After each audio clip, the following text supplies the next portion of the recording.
Travers? What tide brings you? You dress the part of an assassin, yet I don't know your face. Name's Kenway. I'm here to warn you of a threat to your bureau.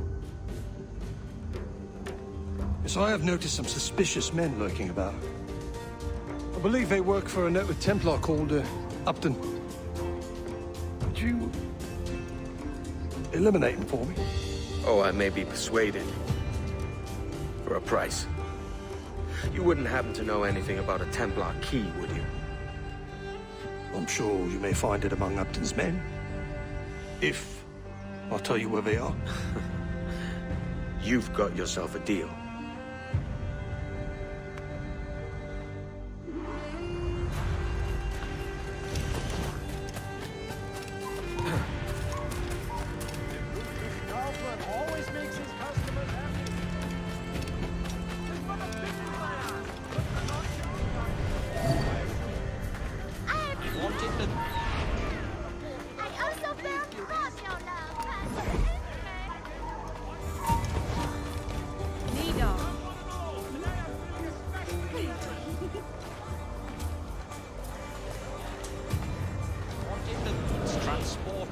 Residence instead.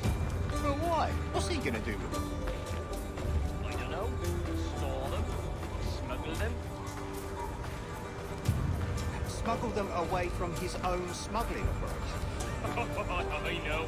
It sounds ridiculous. But a job's a job. I suppose you're right. Smuggling from a...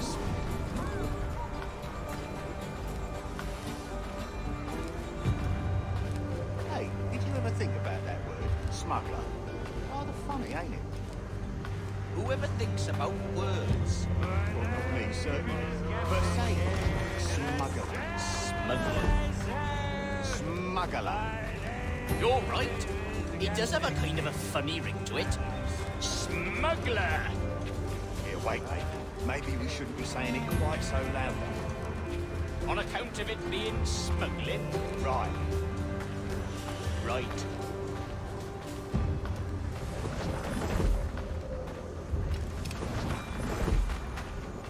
The others be waiting for us when we get there. Yes. This should be easy. So we move the goods, then we go to the inn. Oh, we should be so lucky.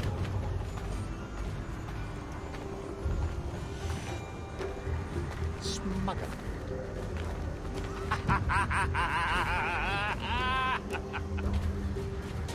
That's something to think about. Oh, look, there they are. Hello.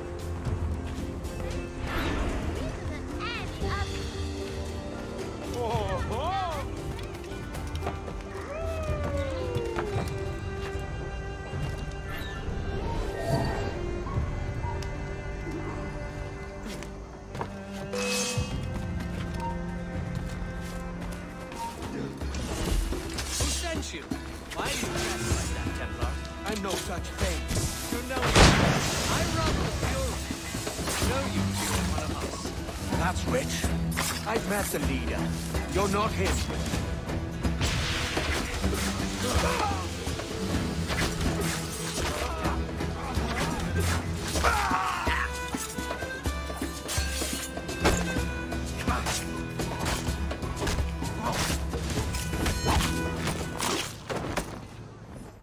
Stop! I am Upton Travers, Bureau Leader. What? Is Vance your... My blood brother. We work together. And those were not Templars that you killed. They were my workers. Don't blame me. Your brother ordered it. Does he mean to usurp me? I don't know, mate. I'm only after a Templar key. A what? Please. I need for you to tell me everything. And why should I trust you? Meet me at the Bureau, and I will show you. Oh, bother.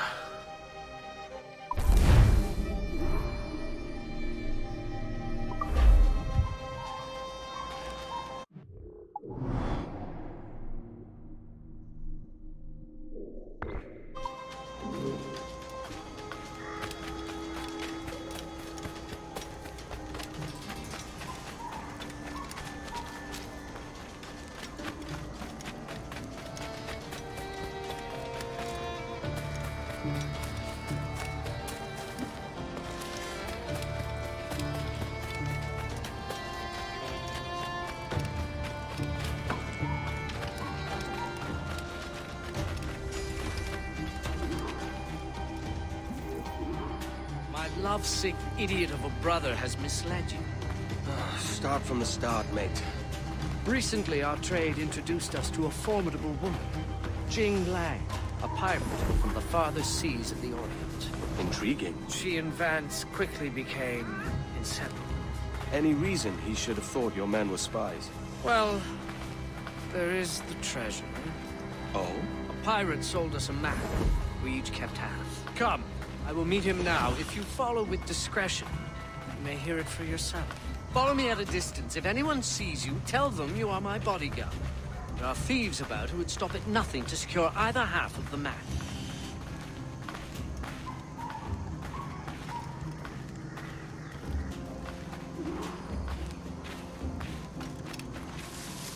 Go. Hi.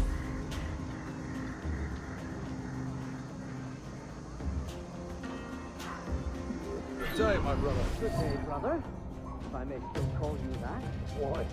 What else would you call me? Stranger, perhaps? I barely knew you. And if the whispers around town are to be believed, You would have been gone and done away. Upton, cut up. You know better than to give it to gossip. Nest's always too small. Long tongues turn everything to sentimental comedy. it's domestic tragedy, I'm Well said, brother. No stronger bonds than family, except business. Goodness knows we have more than enough of that between us as well.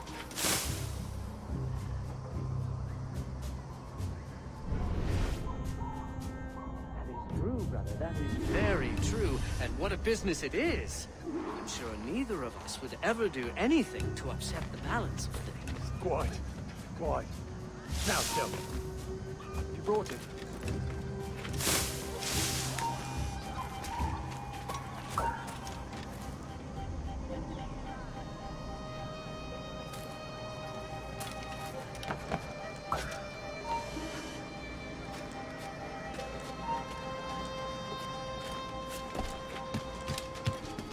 It? my half of the map. Of course the map. The map to the treasure, to our legacy. That very one. I have mine. Where is yours? Vance, you know I feel we must protect that treasure with the utmost caution. On the contrary. That map is our protection. Its treasure, our freedom. All the more reason to keep it buried. Safely. Or have you no imagination? You cannot imagine the luxurious life that awaits us once we unearth its bounty. I really don't think that... Traveling states tranquil. No more trouble. No more organising men. No shipments. No risk. Why not begin now? Vance, are you sure your future will unfold so easily? What do you mean? What are you implying? I am not implying, I am merely asking. Do you really imagine Jing as the lady of the house? Mistress of servants, brood mother? Or should I not imagine? You question her love, her fitness? Of course not. But knowing her as you do, you must appreciate that she is a woman of action. She needs the sea, challenge. How will she adapt to a quiet, domestic life? Jing is none of your concern. Vance, do you intend to marry her? Of course. It pains me to tell you, but I do not believe she will consent to it. Oh.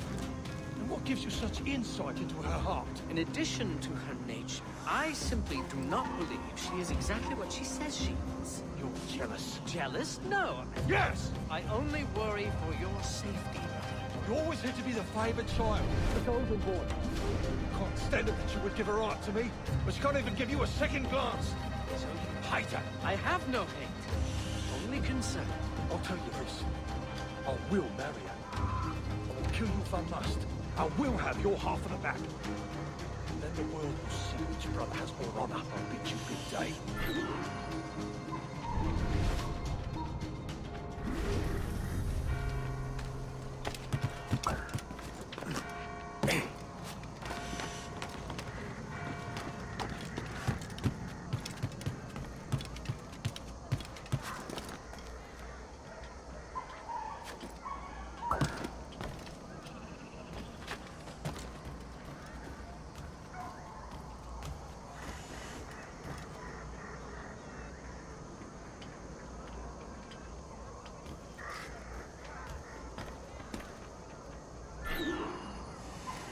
My love. You have the map. Not yet. Not yet. What am I to tell my order? You know we can't leave until I have it. Taking care of it. Give me time. More time? Your loyalty makes you soft. I think you're not man enough to see it through. My flower, it is all but done. When you ask. My flower, it is all but done. I've hired a man. In moments, Upton's life will be over, and the map will be ours. You hired a man. In your scriptures, did Cain hire a man? No, Cain was a man. Come to the field, he said to Abel, and he did it himself. He did not require a third man to carry the axe. He did not have so many witnesses as we do in Nassau. Trust me, he's doing it now. Right this moment? Nothing can save him now.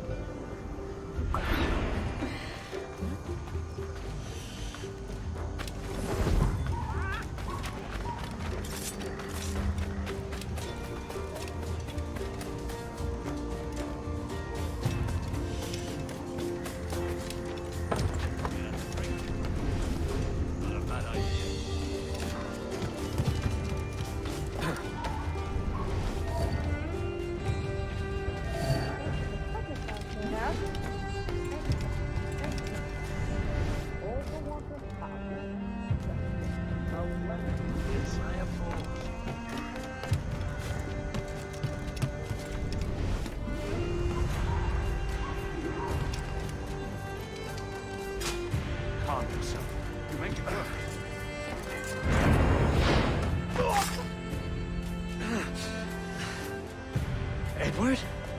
I believe I just saved your life, mate. Vance. He said he would kill me. I thought it was bluster. He is my brother. Despite what you told me, I thought it meant something. You're safe for now. But perhaps a trip away from Nassau would do you some good.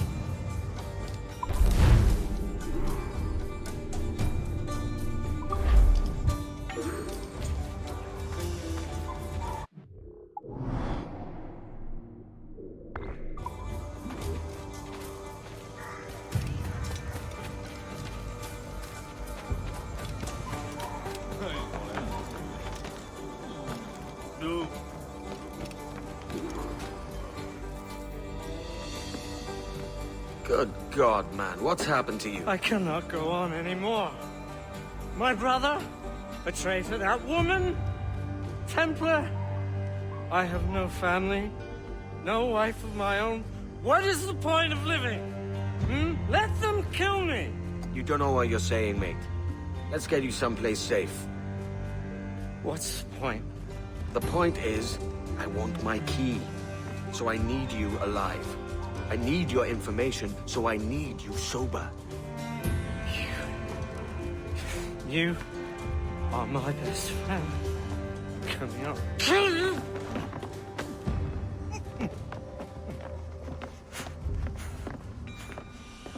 What are you looking at? Hey, you there with a sour face. What was that you said about my mom? I said she's a lovely woman, inside and out. Oh, how would you? I thought everyone did. That's right, I said it. I'll fix that myth. Two Stokes talked about mods.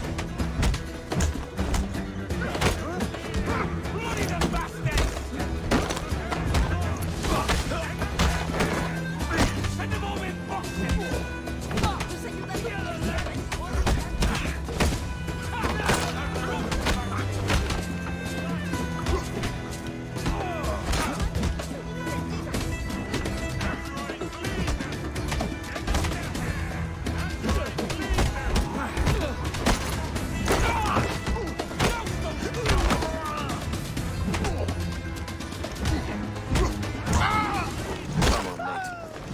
Let's go.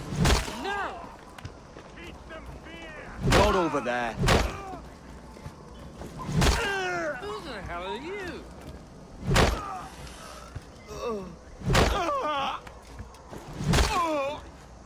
I'd best leave. Dear Lord. Church, sir. In the name of the Father, the Son, and the Holy... mate. The Father, the Son, and the Holy... What's the third one again? Let's just keep it moving, yeah? The Father, the Son, and the... Let's keep it moving. No, that's not it. What does it matter? It doesn't. It doesn't matter. Nothing in this sour life does. Let's keep it moving. Keep it moving. I'll do anything to please my man. I was reared in the best run. Who are these creatures? That's no way to flatter a lady. They all look like that woman to me. Turn around. That feels so good.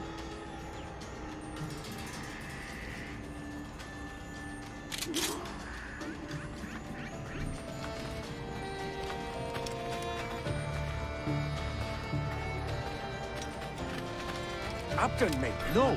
Guards. There are guards nearby. They won't stand for this.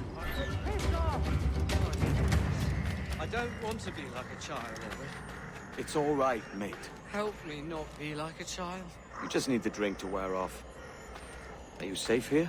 Safety is an illusion. But yes, I have friends here I can hide. Good. What you must think of me? Have I said anything embarrassing? No, mate. You sound quite the scholar. Betrayal makes one philosophical, don't it?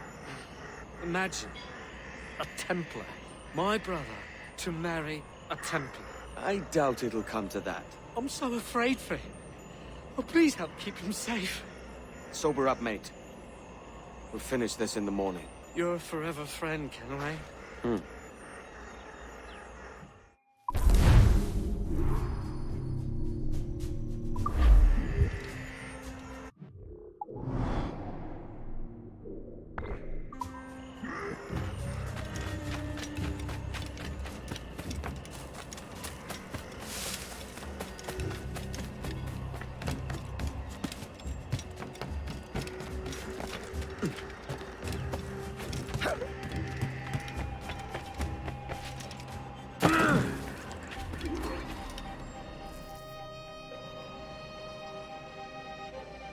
You're looking better than last we met. As I sobered up, I began to see it more clearly. Jing has led my brother astray and must be killed. Vance has also betrayed me. As an assassin, his treachery must be punished by death. So either way, one of them has the Templar key. You're obviously distraught. Let me take care of it. I will tell you where to find them.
Traitor! It takes one to know one.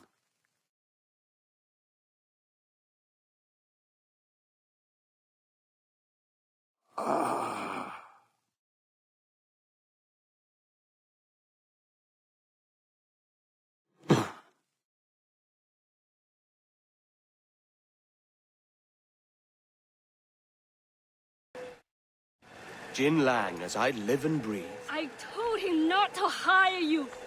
You traitor! I will not meet the same fate!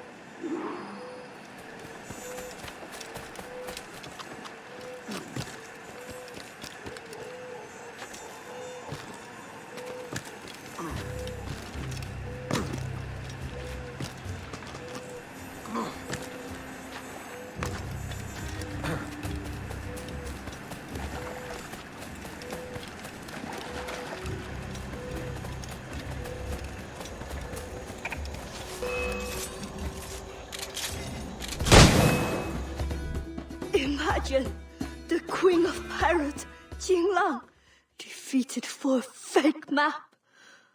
I have been arrogant. Really? Yes, I stole the real one, both halves. My husband has it.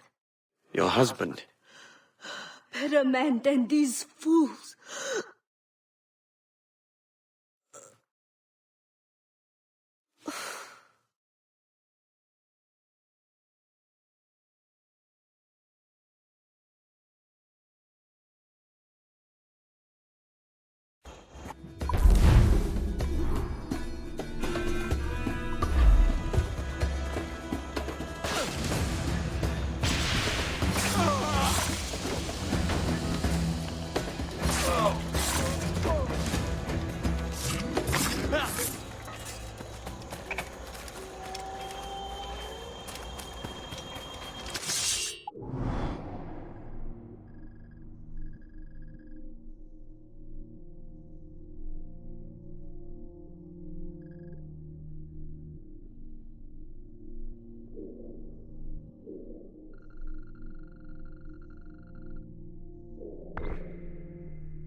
Opia? Oh, easy, milady. Just thought you might like some help. Why? What is your real motive?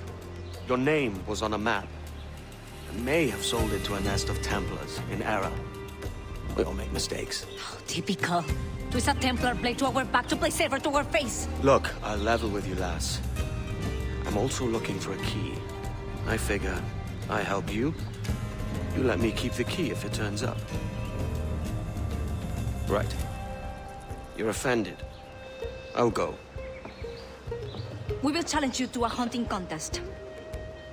Gather more skins than us, and you win. Easy. Let's go.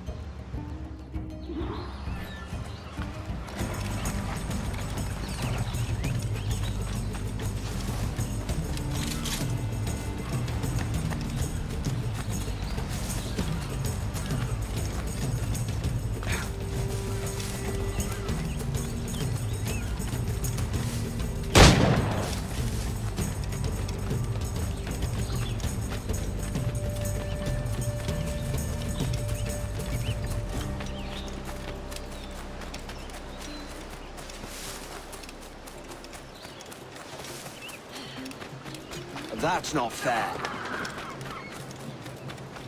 Consider it motivating.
you, but I'm not worried.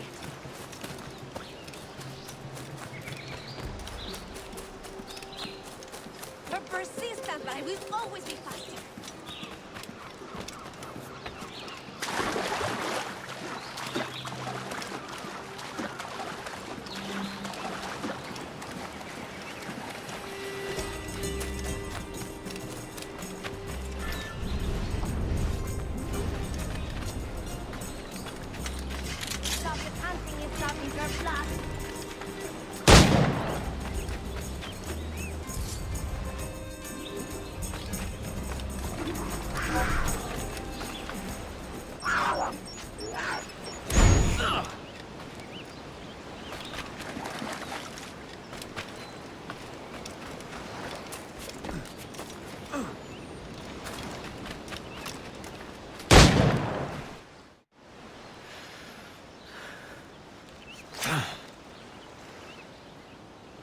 The White Jaguar.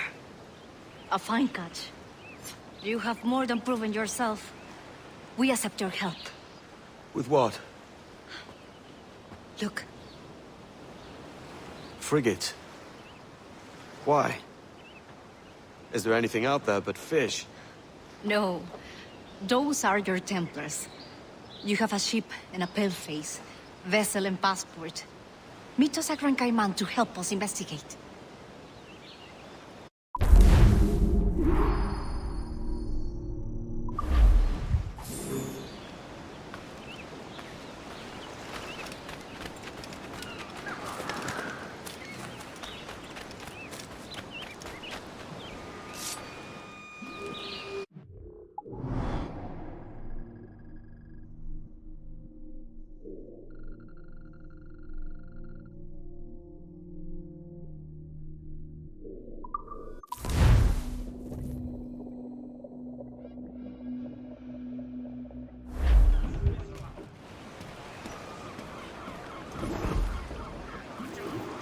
Opia. And how are we today? Surprised. We did not think you would keep your word. Tell us, why do you expect to find your magic key here? It holds an irresistible attraction to Templars, if that is who bought these ships. We don't know what the Templars could want here.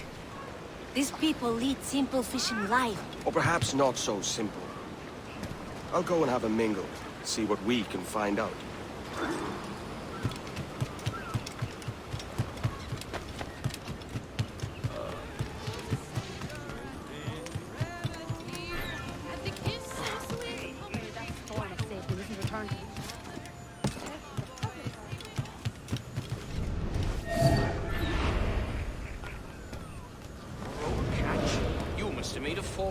I did. But you know, this is exactly why they call me the King of Fishermen. Who calls you that? Oh, don't be jealous. Jealous? I'm not jealous. I'll show you the bill of sale if you like. Senorita Marquez's right-hand man, Vargas, signed it himself. She's using his home as her headquarters. I even met her there when I delivered the fish. You see, Alvin is practically nobility now. A noble fisherman, indeed.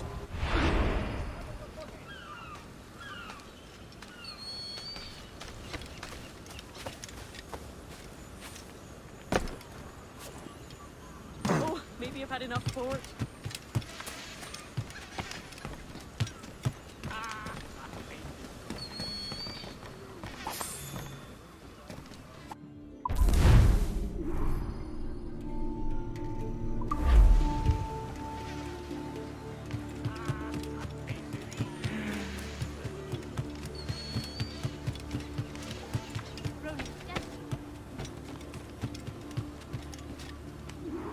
Were you successful? I kept overhearing this name. Marquez. Friend of yours? Her name matches that of the man who destroyed our village. We fought and lost, but the leader did not live to enjoy his victory. You think this woman is related? If she is, we are not safe. The bill of sale we stole gives the address of a man in her employ. Vargas. I saw. I know where it is. Let's pay the bait boy a visit. Find out what he knows. Follow us. You must try to understand what it is at stake. I've got some idea. No, it's more than your key. There are those who say that are already extinct. We will never be extinguished. Our fight continues.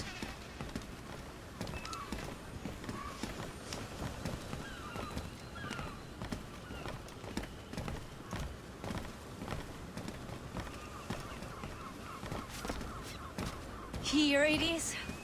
The home of Vargas. Hide. We'll use the element of surprise to our advantage.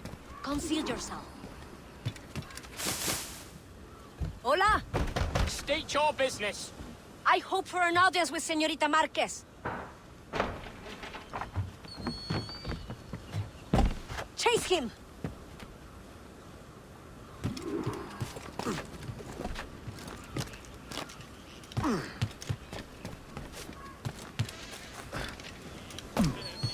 The sporting gentleman.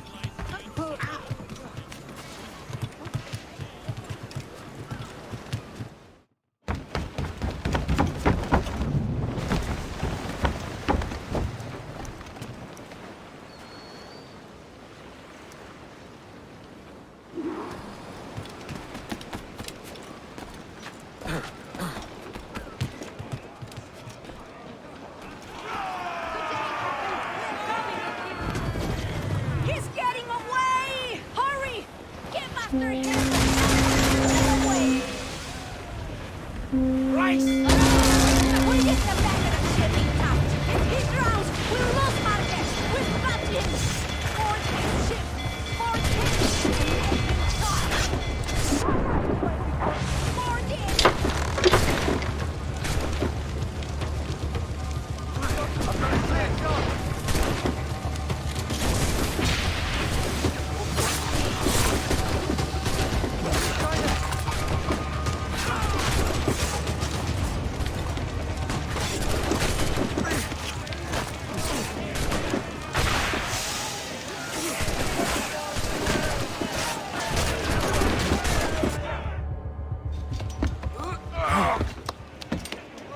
Out with it, lad. Where's Marquez? Why is she here? She's already left for Juventud.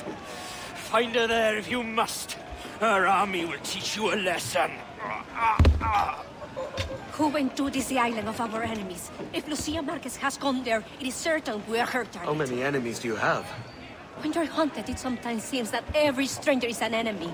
On Juventud, we have been at truce since the death of the first Marquez, but this woman could reignite our dispute if her price is high enough. Ah, can't have that.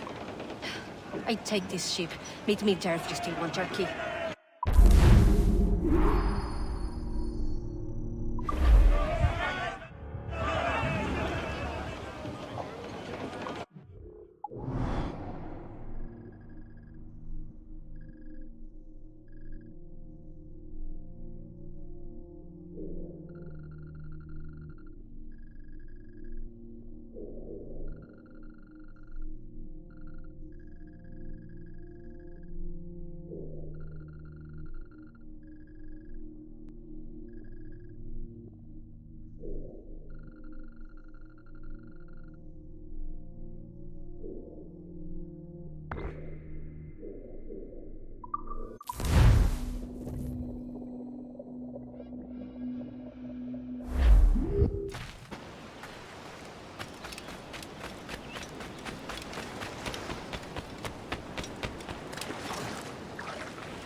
It has been a lifetime since we were here.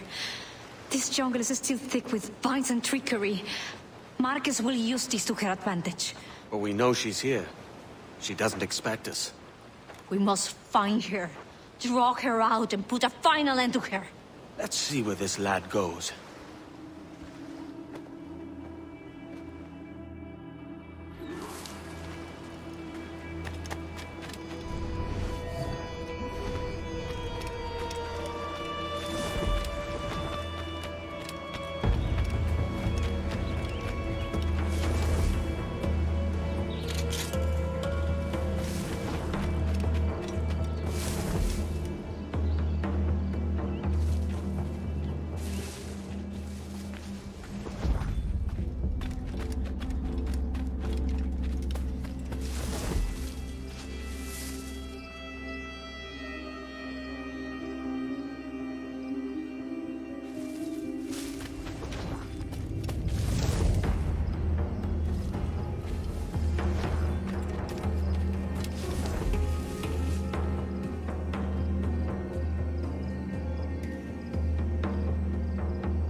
must be hiding.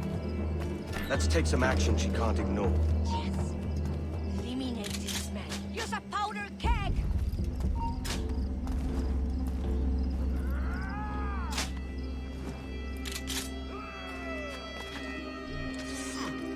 Use a powder keg!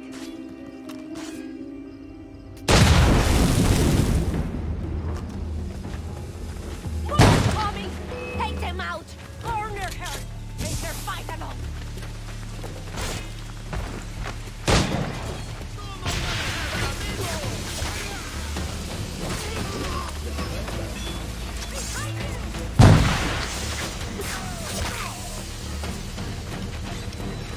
No nos engañarás con eso. ¡Derribando! Help me!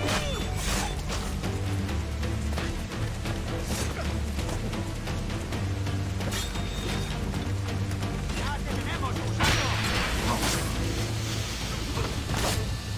Lucia Marquez!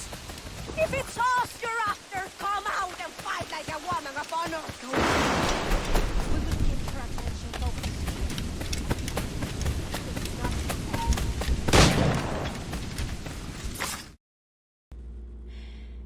No. I cannot die at the ends of the Taino. My father saw such potential in these islands. Gold, industry, freedom. All of it squandered.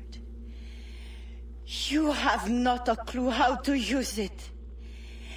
He could have brought you wealth. You believe we wasted freedom of being freely? You die a prisoner of your Templar Moors.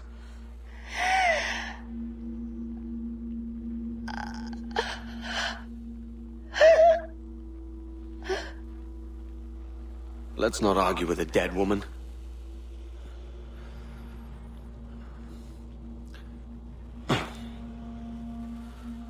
Here's my prize.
It's Rona, right? Kenway, looking for trouble, I assume? So you haven't lost your charm. And you're still boozy as a swilter. What do you want? I've come to warn you. Your life's in danger. Aren't you the crafty one? Whatever gave it away? Possibly I had a hand in selling a sensitive document to one of those Templar chaps you're so fond of. Congratulations, your mission was a success. How can I make amends? You sober enough for target practice? Anything for a lady. Help me kill these men.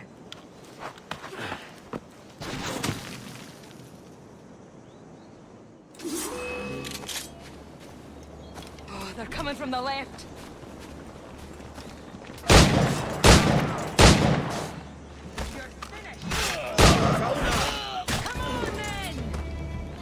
I've got more than enough powder to take care of them.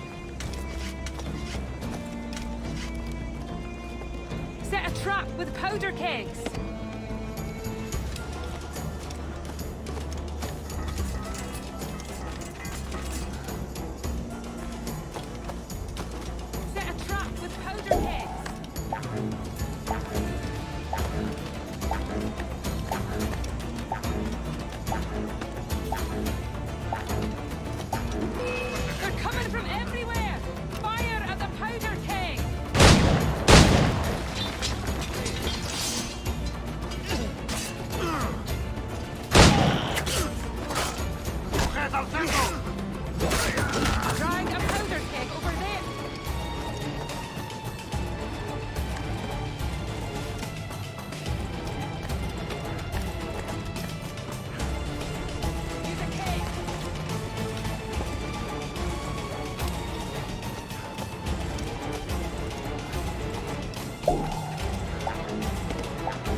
Is this your new persona?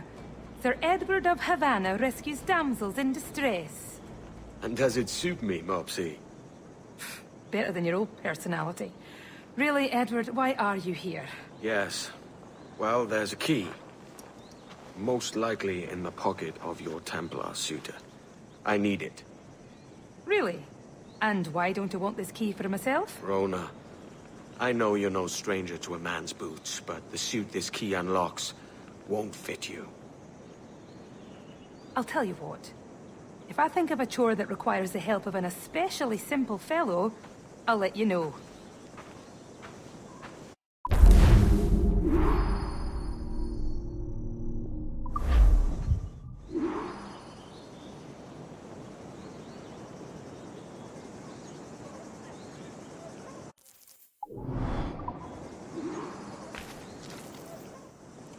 Have you reconsidered my offer, Rona? Yes, as I'm indisposed, and my sense of duty runs deeper than my pride, there's a situation I hope you can investigate. Go on. Mind, I said investigate a situation, not create one. Yes, Mum. What is it? A rash of thefts and mischief. Seems too convenient it started at the same time as these bureau attacks. Could you see what you can find out round the market? A boozy swill tub like me. Are you sure? I won't let you down. It would be hard to get much lower than this.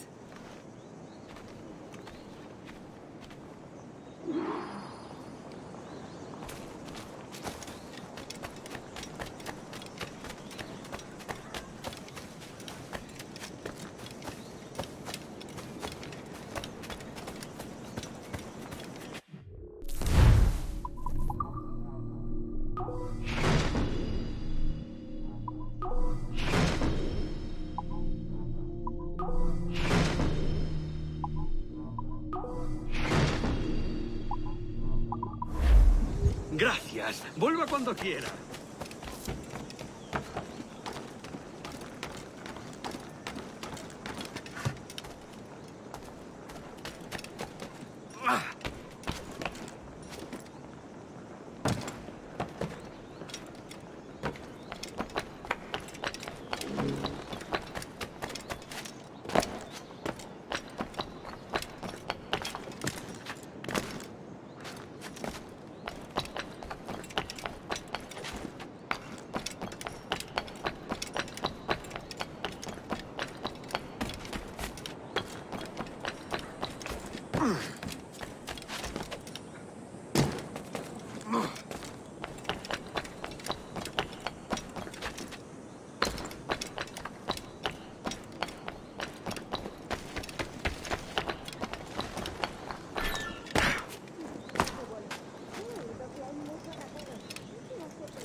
Jamás honrada, pero podría llevar una doble vida. Este podría ser mi disfraz virtual. ¡Acérquese! Tengo el mejor ron de los mares del sur. ¡Sí!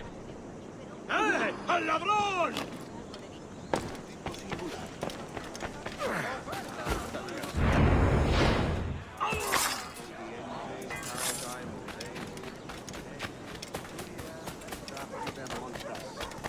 Fecit, Deus Subramilio.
Hurry!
What'd you find out?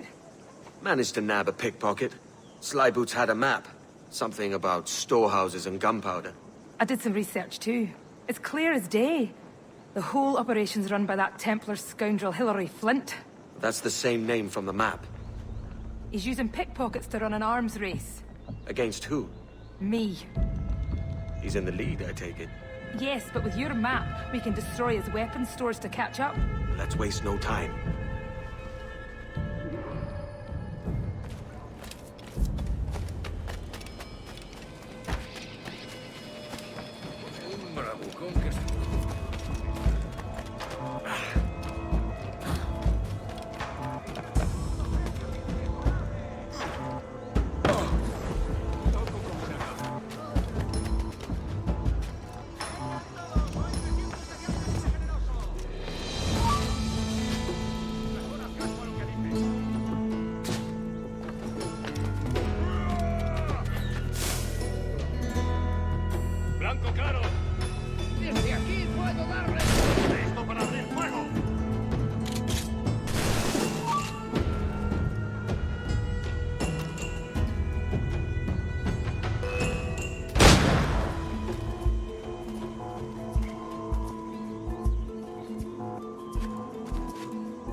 ¡No te escaparás así como así!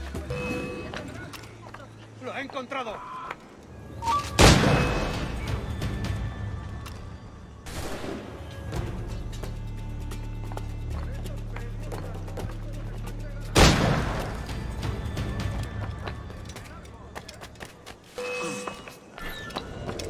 ¡Es mío! ¡No escapará!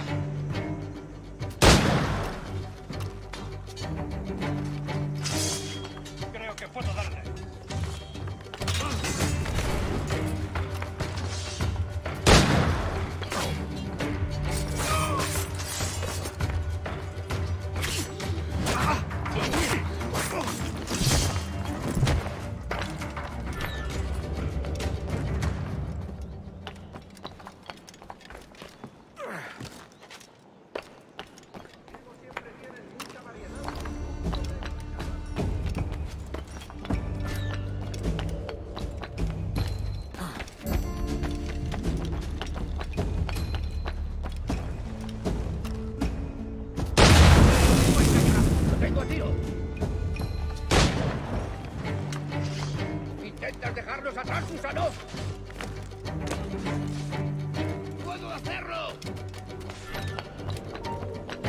bien, detente! ¡Caña escurridiza! ¡Objetivo a la vista! ¡Lo tengo encañonado!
We've reduced that Templar cad Flint to a fraction of his power.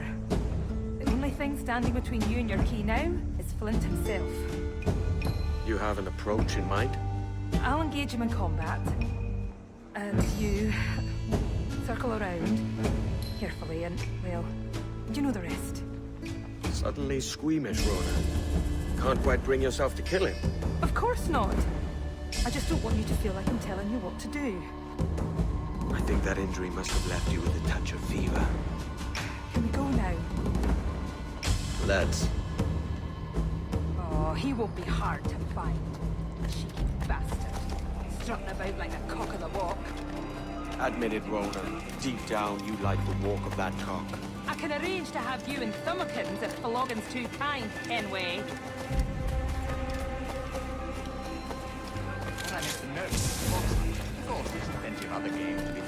I'll distract him. Useless. Hey, Flint! Ah, that's right, Flint. Retreat! I like a man who knows his place. No vas a pasar.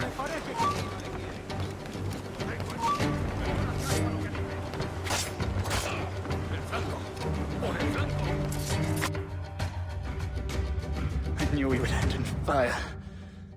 But I always thought our positions would be reversed. Should have died happier, knowing there was one less assassin in the world. What a pity. I could never fight together on the correct side of things.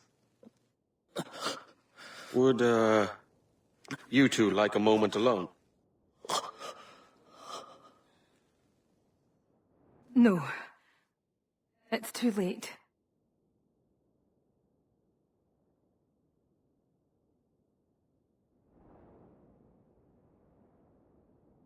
Take it. His charm's all used up. Let the memory of him be locked away for good.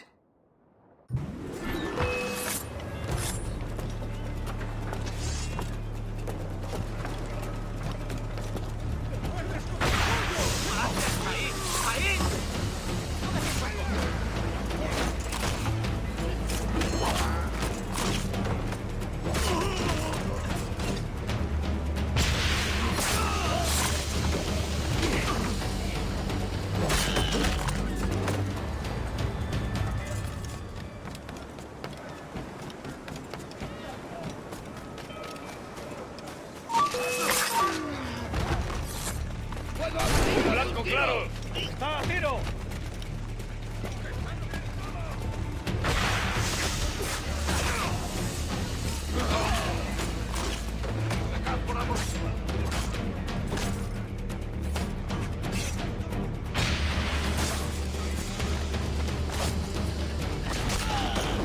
¡Tengo línea de tiro!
Captain Kenway. You have something for me? The present whereabouts of the Templar Woods Rogers. He is attending a small political function, so do it clean. The word is King George is calling Rogers back to London. Aye, not happy with his progress in Nassau. Still too many pirates roaming about, from what I hear. You'll need a disguise to fool the powderheads at this party. I suggest the visiting diplomat, Ruggiero Ferraro. He's been on our list for some time. Understood. Will you send this to England for me? Aye. The ship leaves tomorrow. Caroline Scott Kenway, Hawkins Lane, Bristol.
Va bene.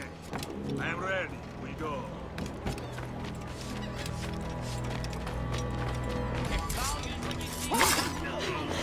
Right! Of all the bad days! Come on, look. What happened?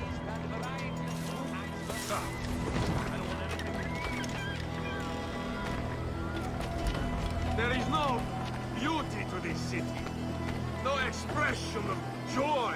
No aesthetic plan. You walk your streets like animals. Like cattle with no sense of decorum.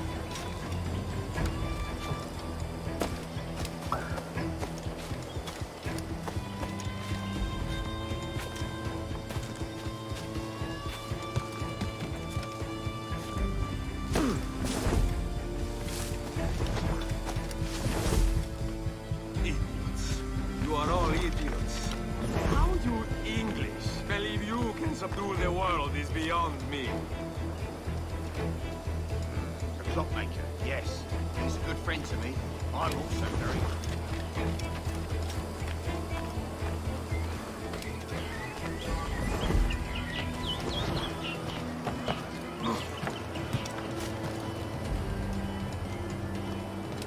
Ah, praise God for imported wine.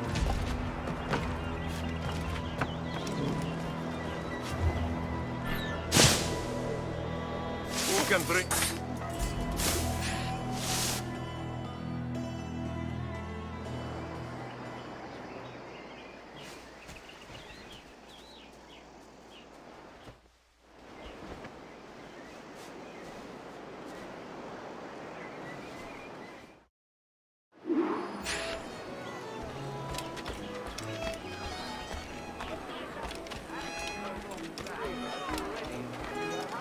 Salve. Forgive the lateness of my arrival. I am Ruggiero Ferraro. Aye, Mr. Ferraro. Not a problem. Ladies and gentlemen, a toast to my brief tenure as... Under my watch, no less than 300 avowed pirates took the king's pardon and swore fealty to the crown. And yet, for all my successes, His Majesty has seen fit to sack me and call me home to England. Brilliant! God bless the fucker! Therefore, hooray! Hooray for the ignoble and ignorant prigs who rule the world with sticks up their asses! Hooray!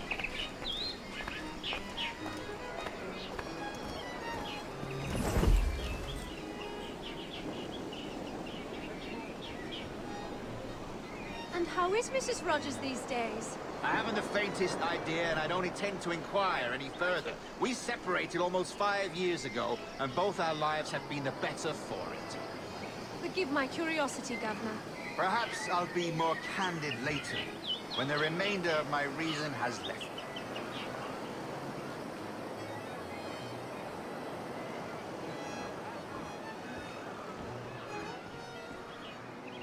What, do I know you?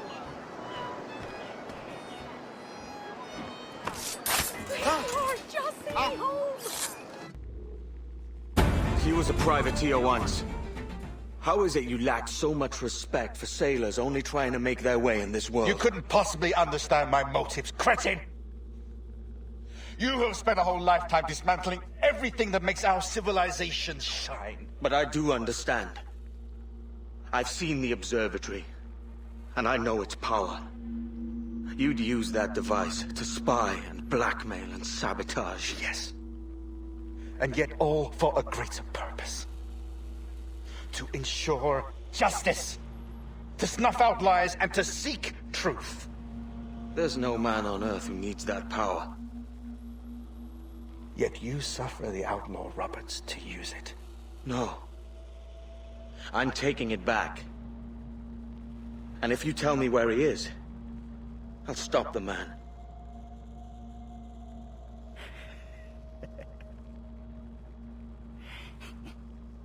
Here at the edge of a blade, I find a friend in you at last. Principe, you mad bastard. Our best sources say Principe.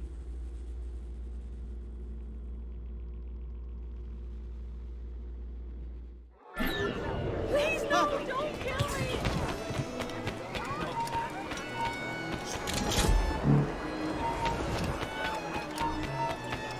You then, stop!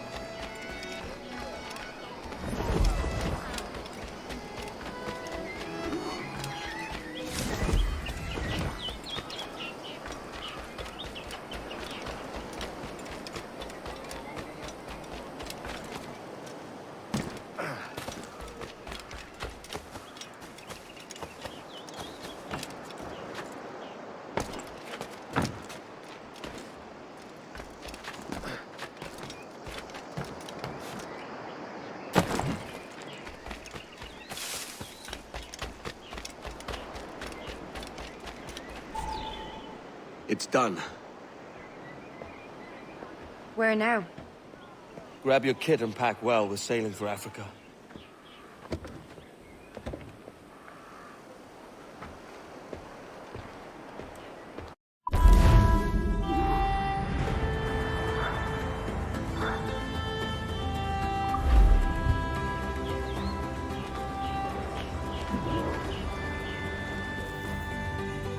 As it happens, I could use a man to help free some of my friends. Slaves, you mean? Brothers. Warriors. The hope of the Maroon. Doesn't sound like my business, mate. All I need is for you to mingle with your countrymen. Listen to hints for where my friends are held. Fine. I'll see what I can do.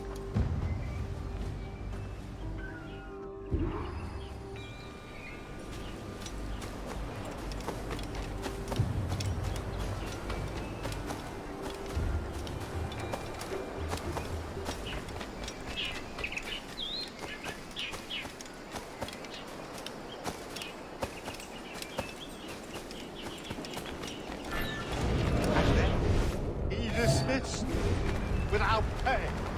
Drunken. Alleged drunkenness. All I had to do was a small amount more. No, definitely no. Towards the warehouse. Right, the warehouse. Not like she's gonna get away.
some such.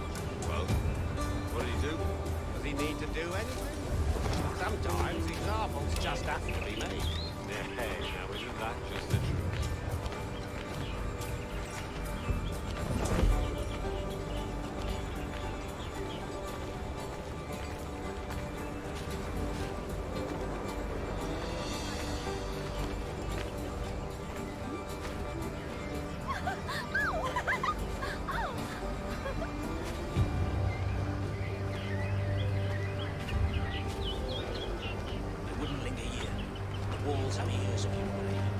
Are we followed? We must warn the others.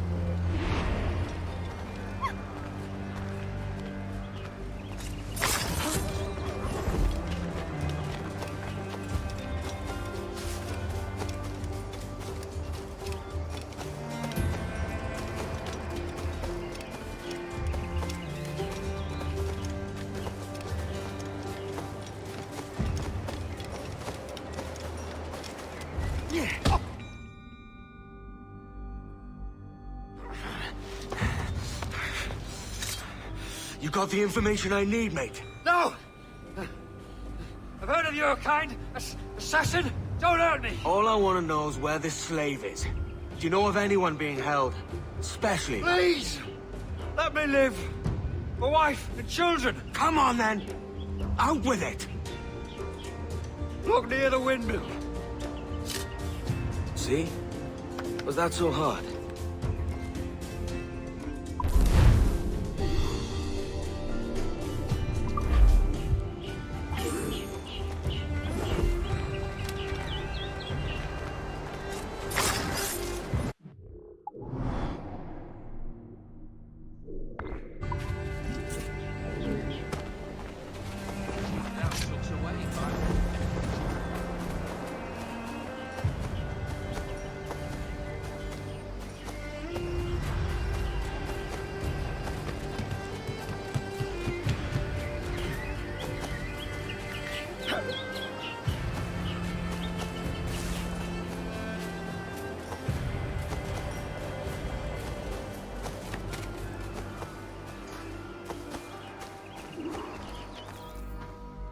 Found your men.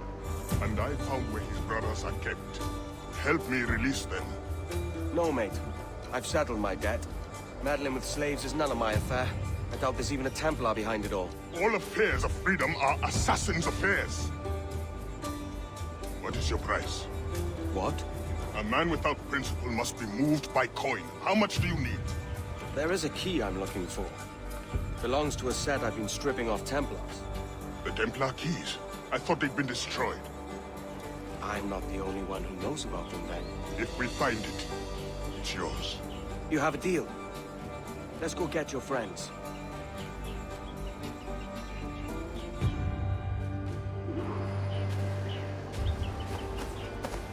The drunks and whores you called friends might help you now. Get a move on. What's survivor?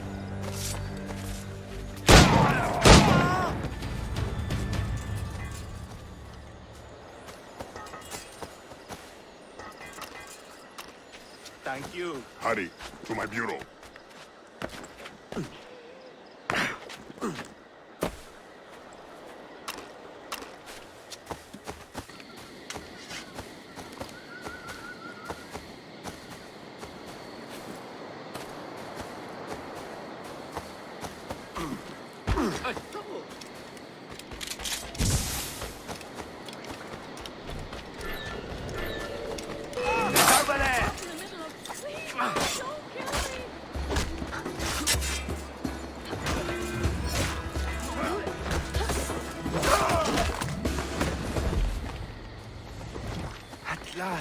Go to the bureau.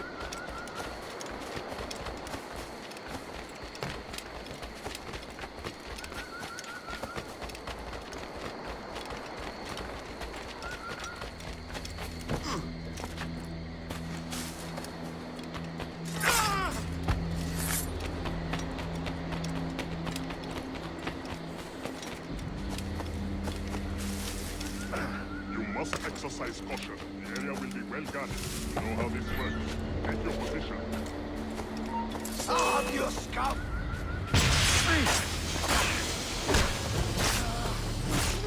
Hey, over here!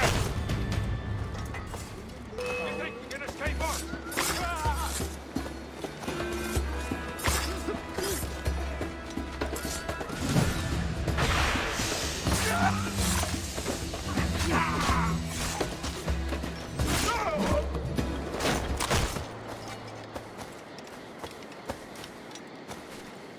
Thanks.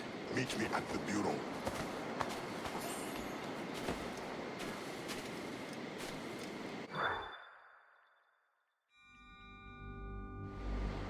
Where to next?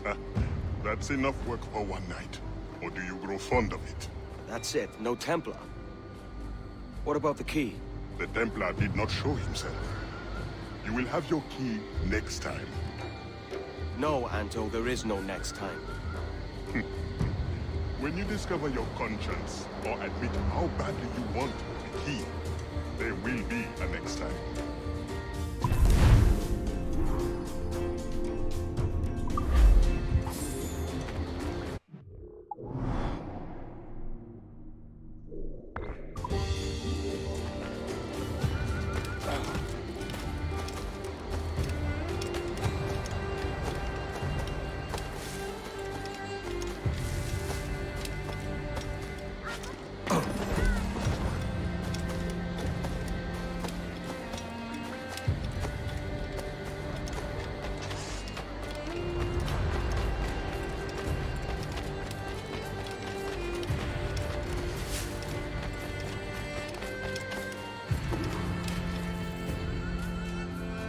You returned.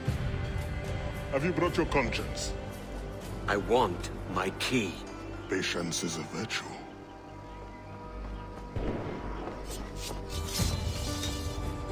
Expecting company. You may have your key sooner than you think. Help us defend the Bureau. The men we freed will help.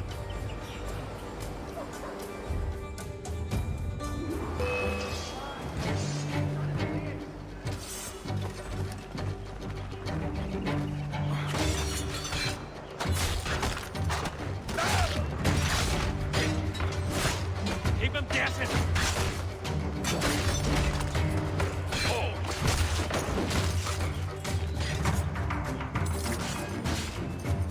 It is too quiet. I do not trust it. There will be more of them. Thin them out before the next wave. Attack!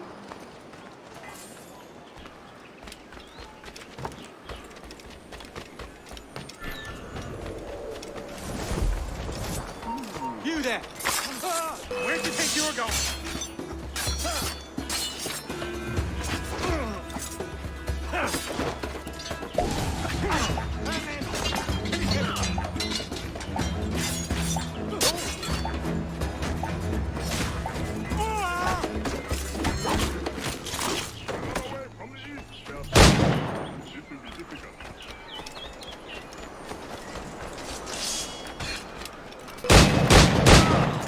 Edward, eliminate as many as you can before the next wave.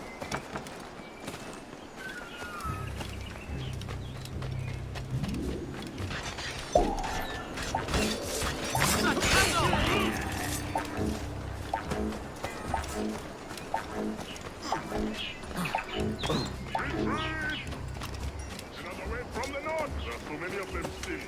It'll be tough.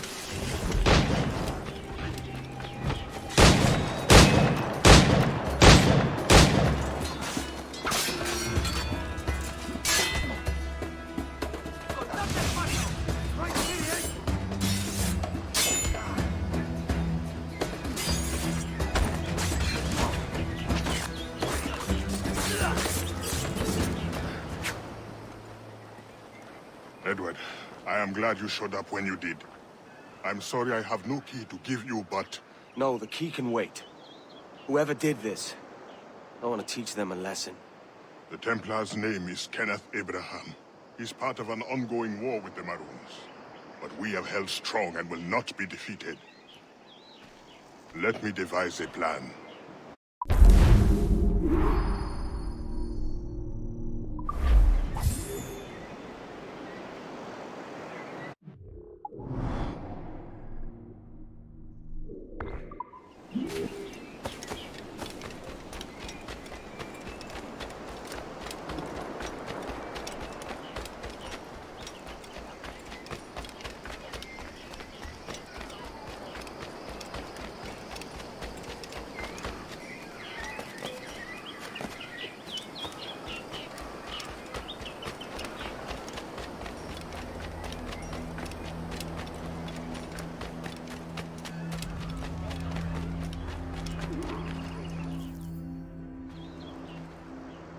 I have a plan, but it won't be easy. Abraham is well connected and his pockets are deep. But we have located a man in his inner circle. We will tail him until he reveals our target. Let me bring him to his end. Here he comes now. Sea bass, stone bass, black bass.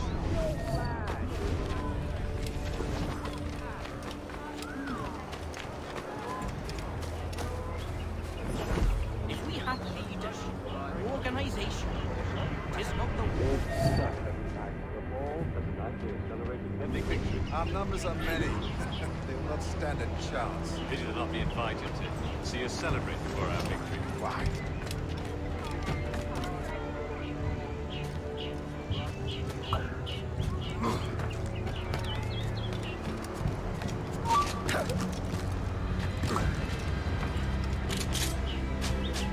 Officers, may I join you? Evening. The more the merrier. I've just come from the barracks. I'm quite certain the new weapon shipments will end our maroon problem once and for all.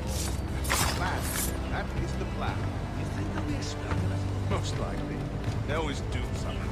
This time, it won't matter.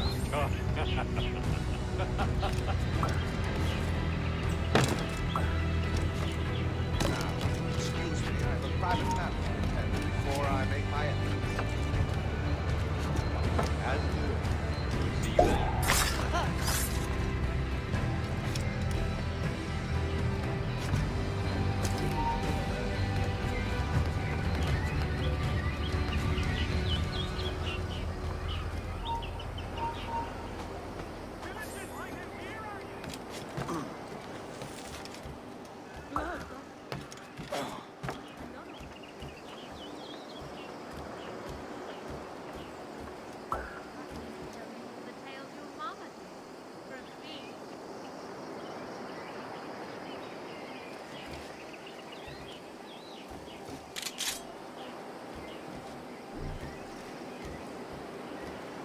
Good evening. Will the commander be in attendance tonight? Yes, I was just speaking with him. He's here somewhere. The trap was right under our noses the whole time. I've never met a soldier as cunning as a Maroon. It's no mistake.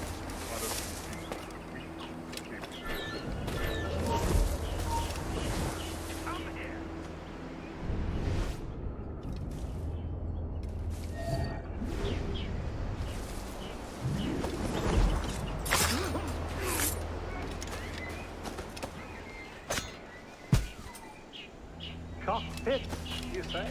The Highlands. Earthquakes, man. The attack from ravines and gaps and caves and fissures made by earthquakes.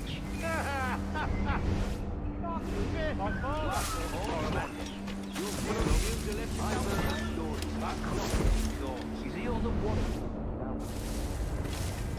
I spit at his name. And his time too. That was not the right man. But our war will be different. Our time will take this land. How can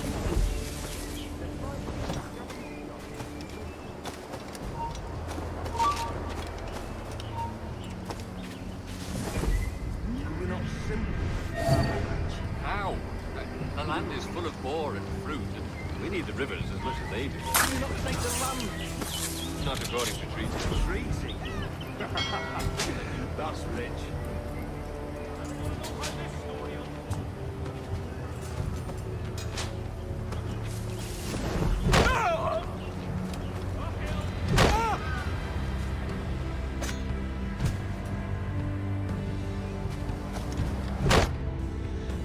Hunter, how many years have we fought? Your men in the mountains with no weapons to speak of, and my army resplendent.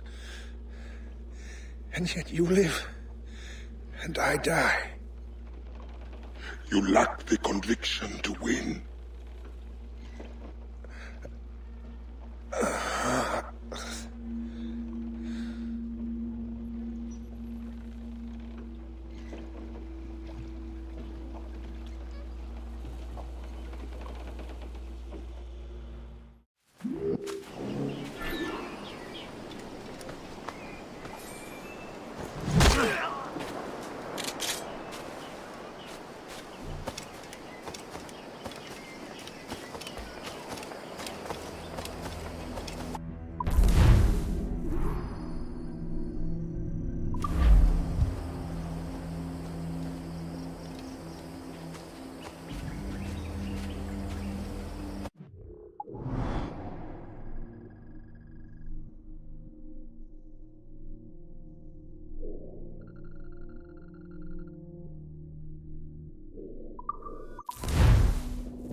Loose and catch them!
At my bedside, Lowlands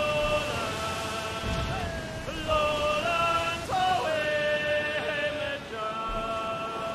all dressed in white, like some fair bride.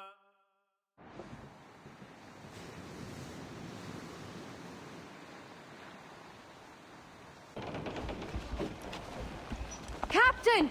Here's one still kicking! Who did this? It were a large vessel, the Royal Fortune. Roberts. Offered no quarter, didn't say nothing.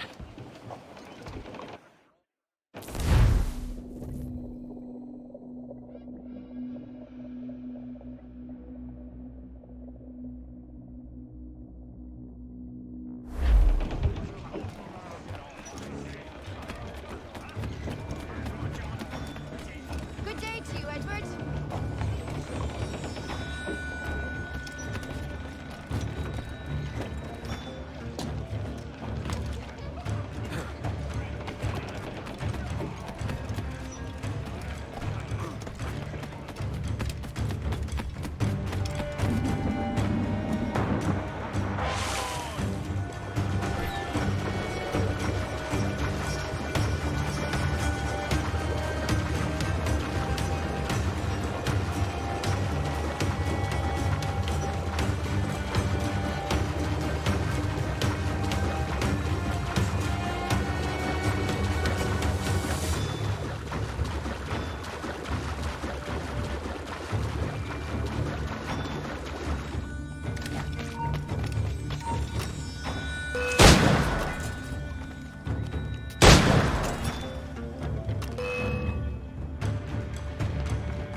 Stop there, you interloper!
You die now!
On your mark, come out!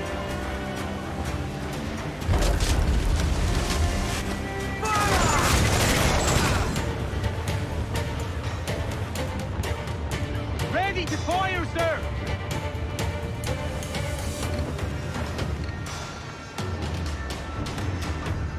Toast the cannon deployed! Let's save as we can! Fire!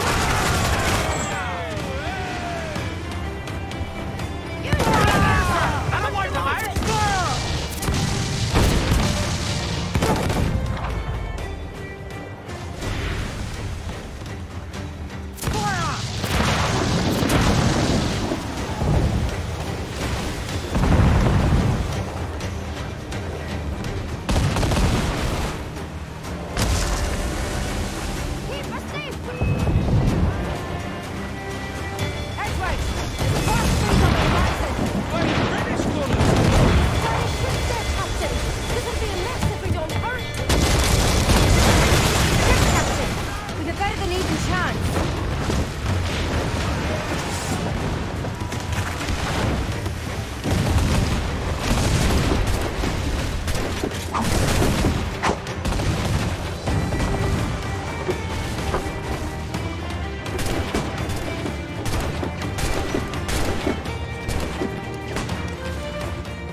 By Jove, Edward, how can I not be impressed by the attention you've paid me?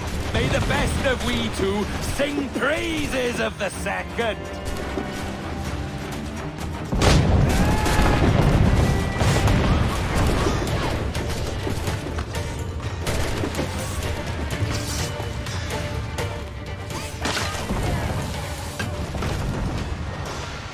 Got him sighted!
A merry life and a short one, as promised.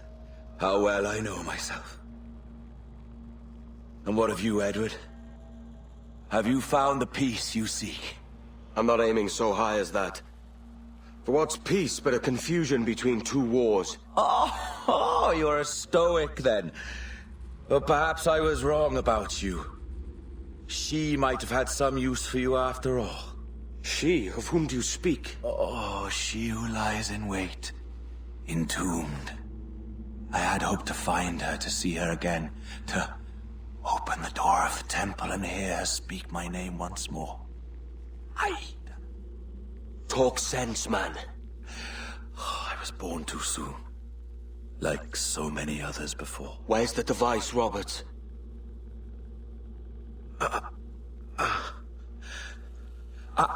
Destroy this body, Edward. The Templars. If they take me...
Kenway!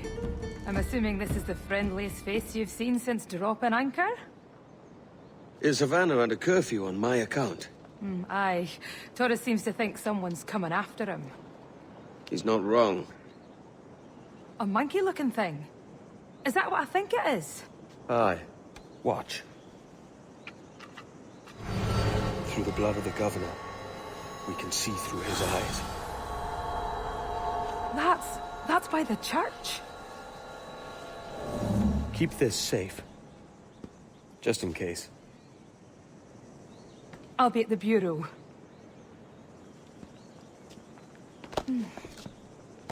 Good luck.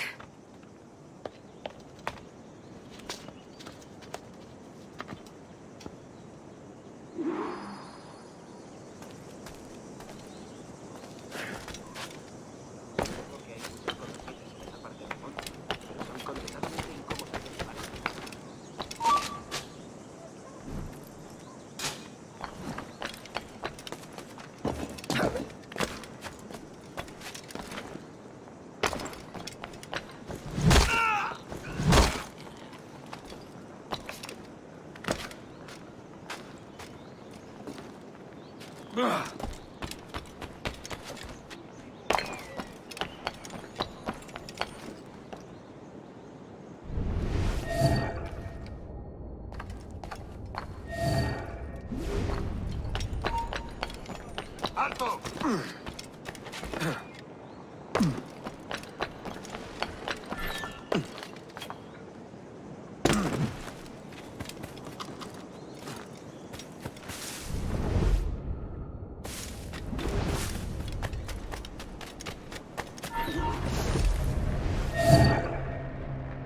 Tenemos un asunto pendiente con el tiburón en el castillo. El señor Torres querrá hablar con nosotros personalmente. ¿El propio Torres? Menudo honor. No te alteres, amigo. Esto no es una reunión de sociedad. Seguidnos.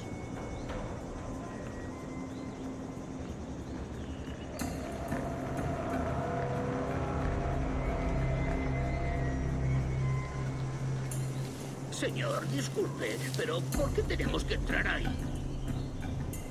Ya han enviado a la mayoría de la flota. ¿Estás cuestionando una orden directa, soldado? No, señor, pero es... Bien.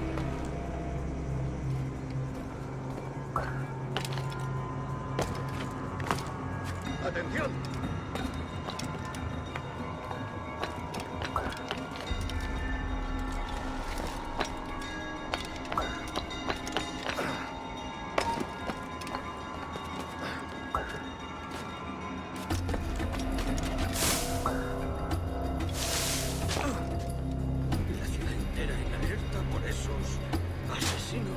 Calla.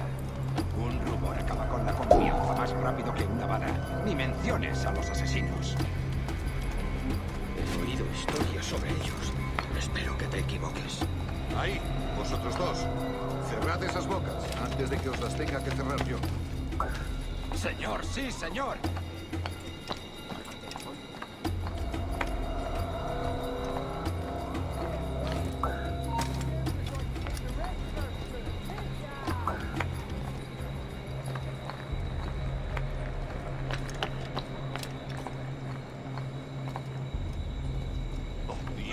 ¿Ahora qué? Lucas! Oh, jeez! It's bleeding animal! Gracias, señor. Esos prisioneros. ¡Cállate! Bien, continuemos. Vosotros, seguidnos. No vayáis a meter la pata.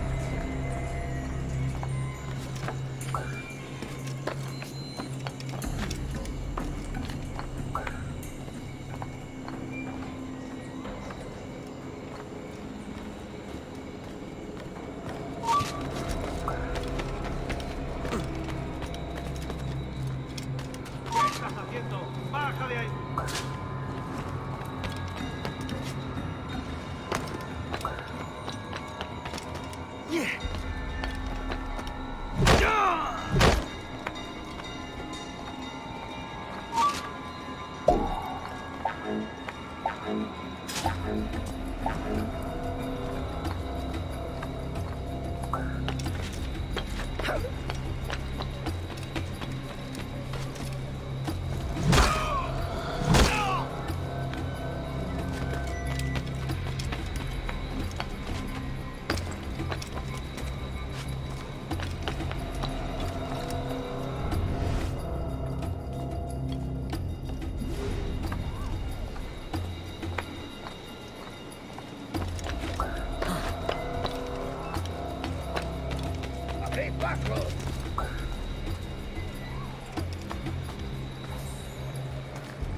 ¡Ya está bien, detente! ¿De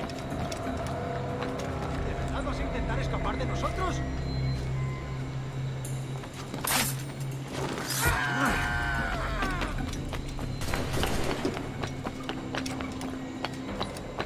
¡A vuestras posiciones!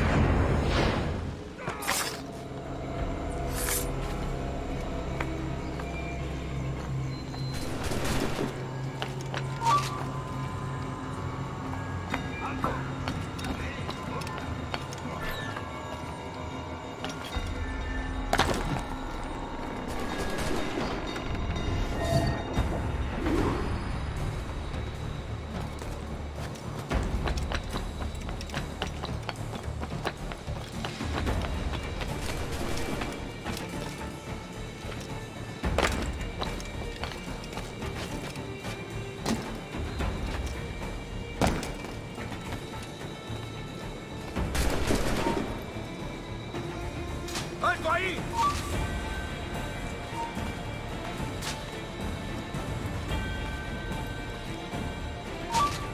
Tú, detente!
You're done, Torres.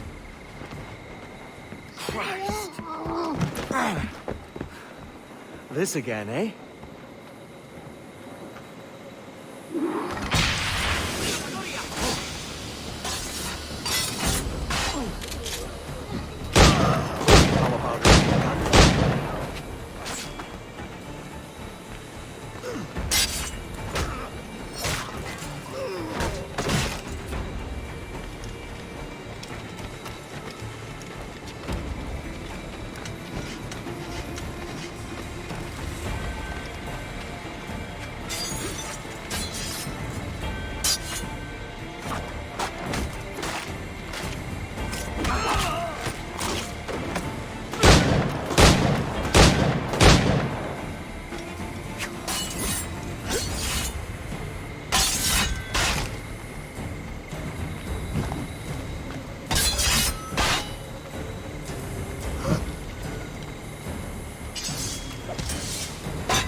you could speak, mate, it would gladden me to hear your side.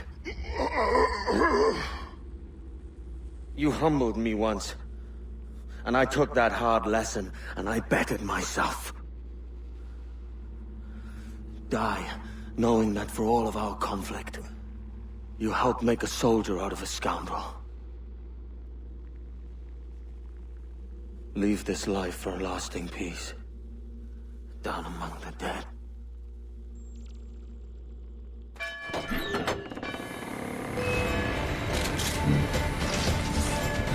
¡Espío! ¡Puedo darle! ¡Puedo darle! ¡Tengo línea de tiro! ¡Está por detrás!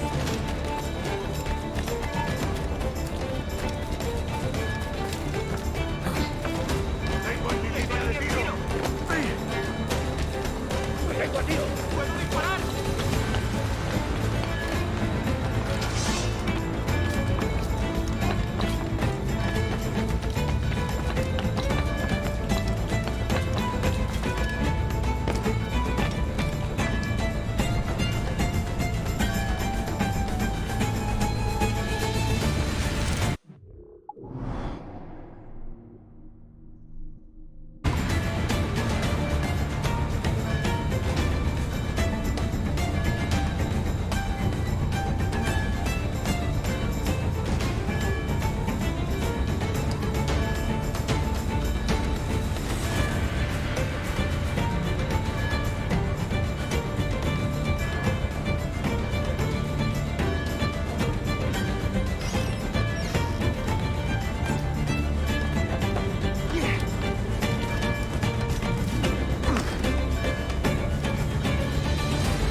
We got word Torres left the city. Who were you chasing? That vial was labeled Torres, but held the blood of his second. Where's he gone? Left port this morning, heading west along the coast.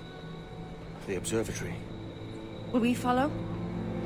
Send word to Atabai. We've cornered our man.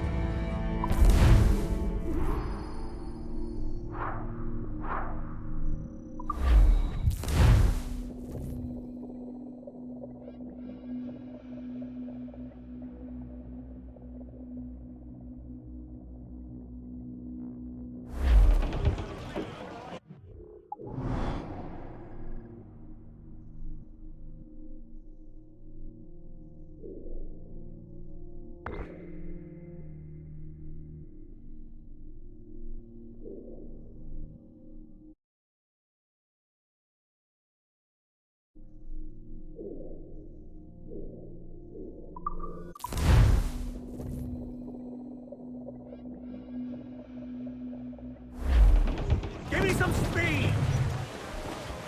What's this Torres doing looking for the observatory, when you're holding the treasure yourself? Torres doesn't know I have it. So why bring it to him and risk its capture? I'd like him to know I have it, just before he dies. Edward, there's a fleet blocking the cove we want. Aye, the Armada. That's Torres and his men. And you're going to do what, exactly? Find our way past them.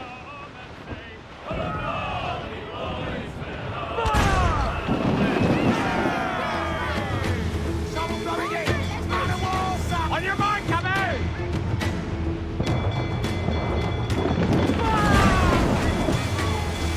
You got a shot, right?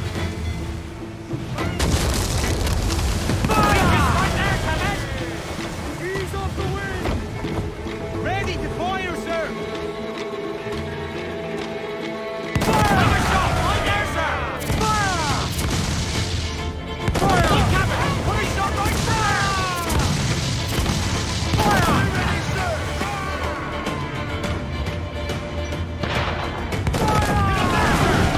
Fire!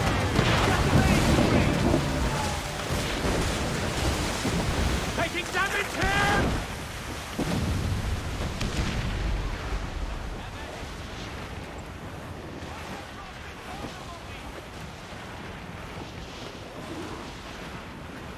Go!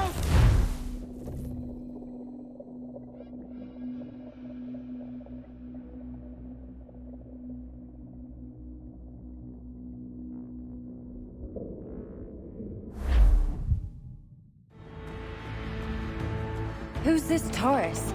And what's your man done to earn a death sentence? He's a Templar, like Rogers and Hornigold. Men cooking up schemes to use the observatory for ill purposes. For power and control. The violence he'd cause with this thing would be subtle but heavy. Deadly, yet leaving no mark. Does that make sense? Like, if there was a drought and people was thirsty, and one man had a large cask of water but gave a sip to none, he'd be a killer with no blood in his hands. Aye, like that. Fair enough.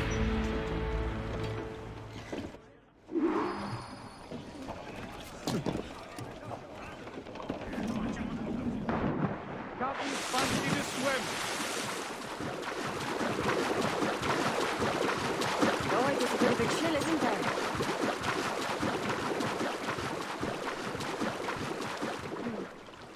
Thought we might see some soldiers and the like. Maybe they've gone? No, they're here. Deep in the jungle.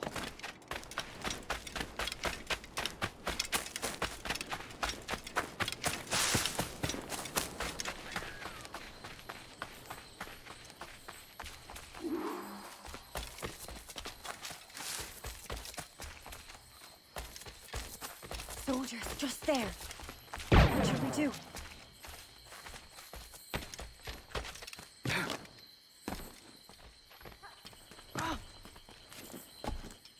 Jesus, look at all this. Corpses for miles. They brought every ounce of menace they had.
Detente!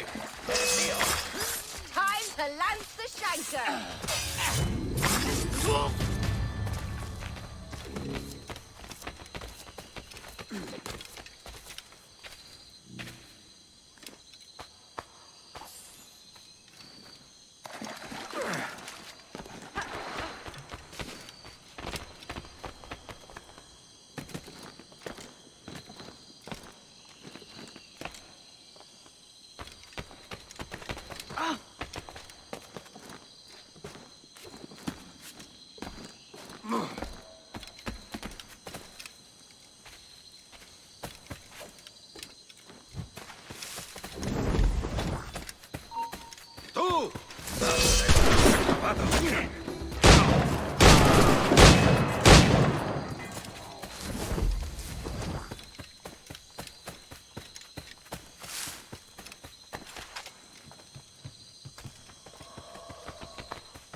Oh, it feels strange. What is this? Later, I'll tell you all when this is finished.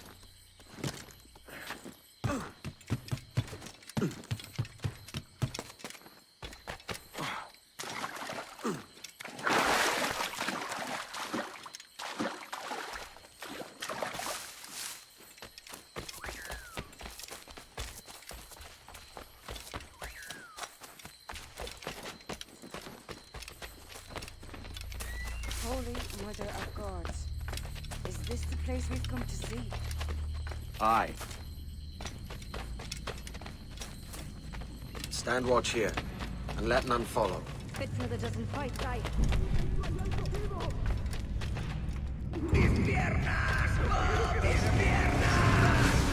¡Venga, muévete! ¡No puedo! ¡Mis piernas no responden! ¡Déjalo! ¡Déjalo! ¡Moriremos todos! ¿Has oído? ¡Levántate! ¡No quiero dejarte aquí! ¡Será vuestro funeral! ¡Por favor! ¡Está aquí! ¡El pirata está aquí!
Nuestro deber es quedarnos con Torres.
yourselves and brought these miserable empires to their knees. There's so much potential in you. So much you have not yet accomplished.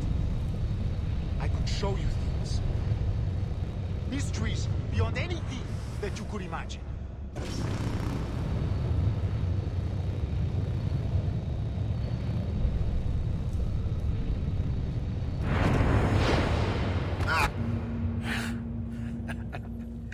Captain Kenway, ever a splinter in my side.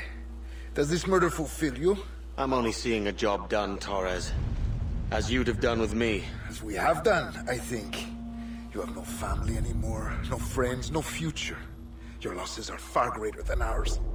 That may be. But killing you rights a far greater wrong than ever I did. You honestly believe that? You would see all of mankind corralled into a neatly furnished prison, safe and sober, yet dulled beyond reason and sapped of all spirit. So with everything I've seen and learned in these last years, I do believe it. You wear your convictions well.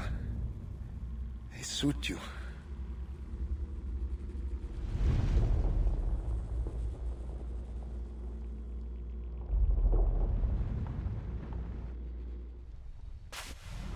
Torres awakened something fierce. Are we safe? With the device returned, I believe so. What do you call this place? Captain Kenway's Folly!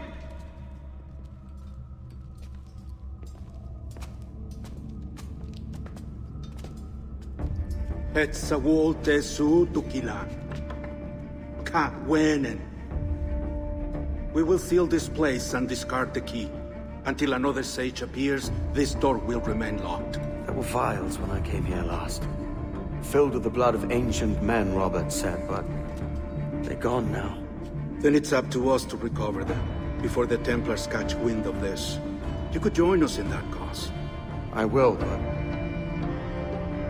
only after I fix what I mangled back home.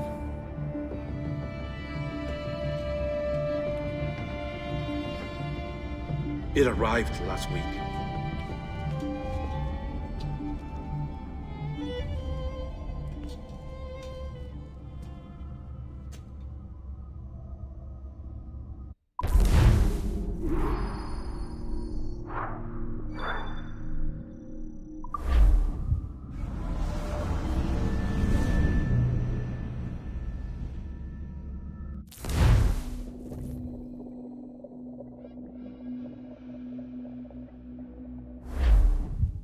Wakey.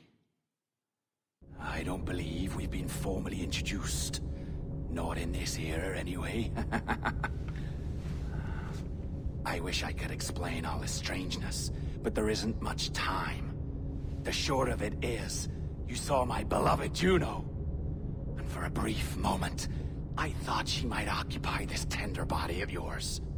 But something went wrong. And now, she's back out there. Adrift. Oh, she was magnificent once. One of a race of beautiful, wonderful creatures. They created your kind. Did you know that? Your people were tools to them. That's all you have ever been. That's all you should ever be. One day soon, I hope. For the world is nearly ready for her return. Wired. Prepared for a second coming. Uh-oh. Here they come. Those Templars. Or maybe assassins this time. Idiots. All of them. I envy you. It was her wish that I be here to greet her. It was her experiment that made it possible for my rebirth as one of these things. Stay down! Get down on your back! Now! He's got a gun! Guide me into the grave, beloved! I am your instrument! Put the gun down! Drop it! Drop your weapon!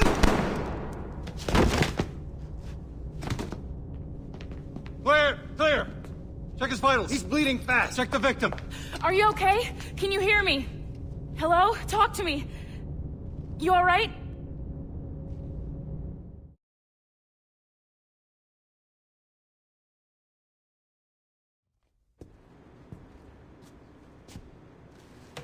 you are. Thank God. I hope you feel well. You look good. Can you stand?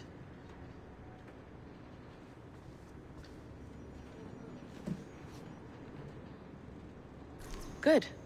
Try walking around.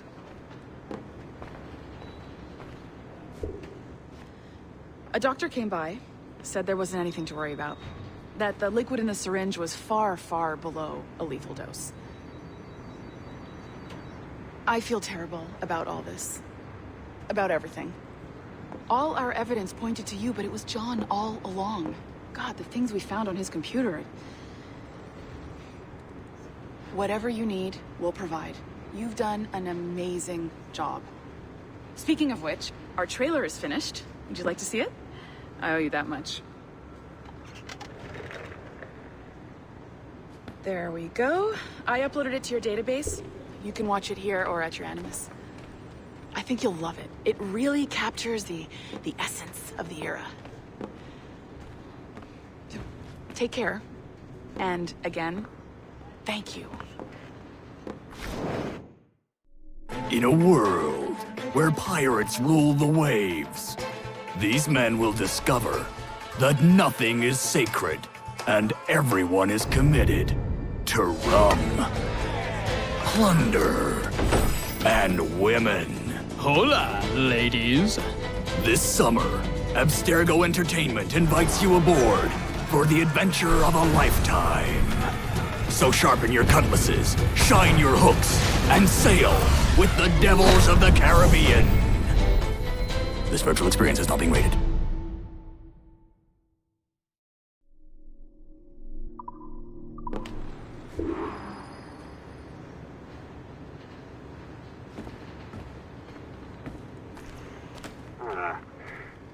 And, well, what now? Talk, you idiot! Look at the light! Isn't that the battery? I think that's the battery. Hello? Hello? Look, sorry about this. My name is Sean, and back there is Rebecca, my partner in crime. Hello! Bloody good work earlier, honestly, I mean it, delivering us all that data. It's really just too bad that our man on the inside was such a, how to put it? Fanatic. Fanatic is the best word, I suppose. We take who we can get. Exactly. Well put. We saw in John an opportunity to burrow deeper into Abstergo's cloud servers, and I'm not ashamed to say we took it. Not realizing, of course, that he was enlisting you to help him. And to blame, should anything go wrong. I suppose it all worked out very nicely in the end. Most of it, anyway. What Sean really wants to say is, if you're up for more hacking, we are too. John gave you level 3 security clearance before you died. You should use it. The assassins don't have the resources to pay you like the Templars do, but we'll make it worth your while. Look, we should really cut it short, Bex. 20 seconds. All right. Good luck. Cheers, mate. And top-notch work. Really top. Give yourself a pat on the back. And happy hacking.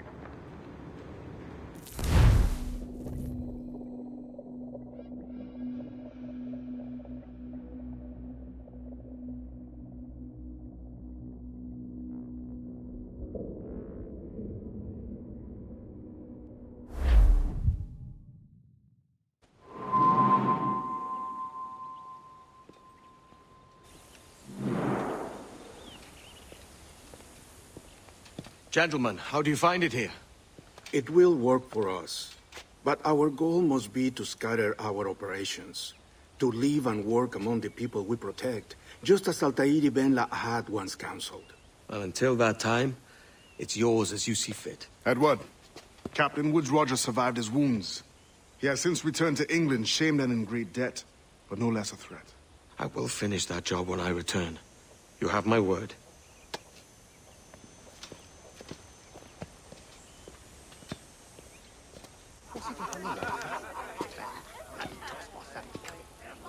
Evening, Anne. Edward? I'll be sailing for London in the next few months. I'd be a hopeful man if you were beside me. England's the wrong way around the globe for an Irish woman. Will you stay with the assassins? No, I haven't got that kind of conviction in my heart.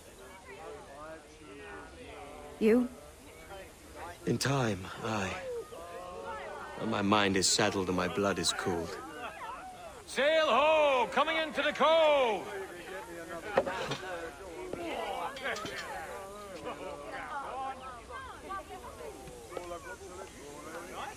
You're a good man, Edward. And if you learn to keep settled in one place for more than a week, you'll make a fine father too.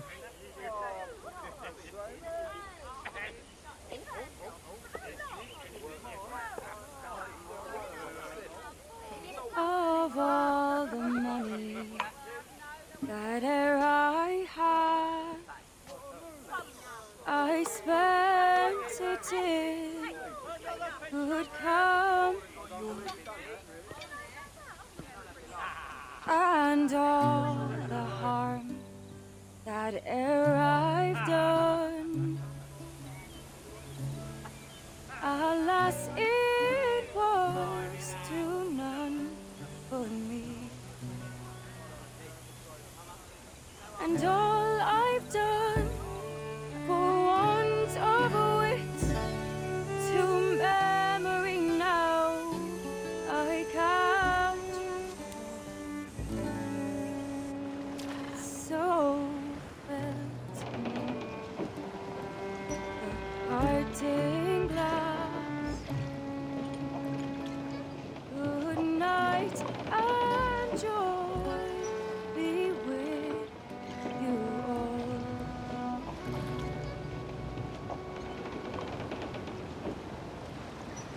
Oh, ere I had, they're sorry for my going, and all the spirits that ere I've loved, they'd wish me one more day. Studs off! Let's get moving! But since it falls unto my lot that I should write and you should, I'll gently and softly call. Good night and joy be with you all. Good night and joy be with you all.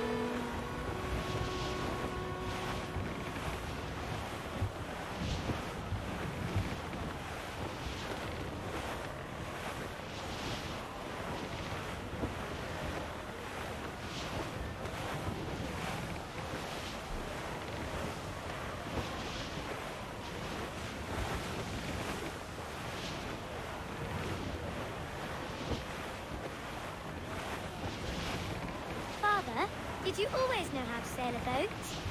The Jackdaw is a ship, Jenny, not a boat. But did you always know? No. No, I learned after leaving Bristol. After you left Mother? Well, I didn't leave without saying goodbye, that is. It was an arrangement, you see, between your mother and me. She said you left her. She said you always talked about sailing a boat and making money in the New World. I did always want to sail a ship. That's true. But not for a lark. To support us. To take care of her. And you. Not me. Mother said you didn't know about me. She said you wrote only once a year and that she never knew where to find you. That's all true, and I'm sorry for that. If I'd known earlier, I might have come home. I hope that I would have. Well, you were busy. That's what I think. I was, but that wouldn't have mattered. Can I steal your boat? Boat? I see no boat here. Do you? Oh, I mean ship, obviously. I don't see the difference anyway. Ah, it's a very simple one, Jenny. A ship can carry a boat, but a boat can carry a ship. Why then, everything is a ship. Large and small. But for my toy boat, the one I take into the bath with me. That's a clever way of seeing it.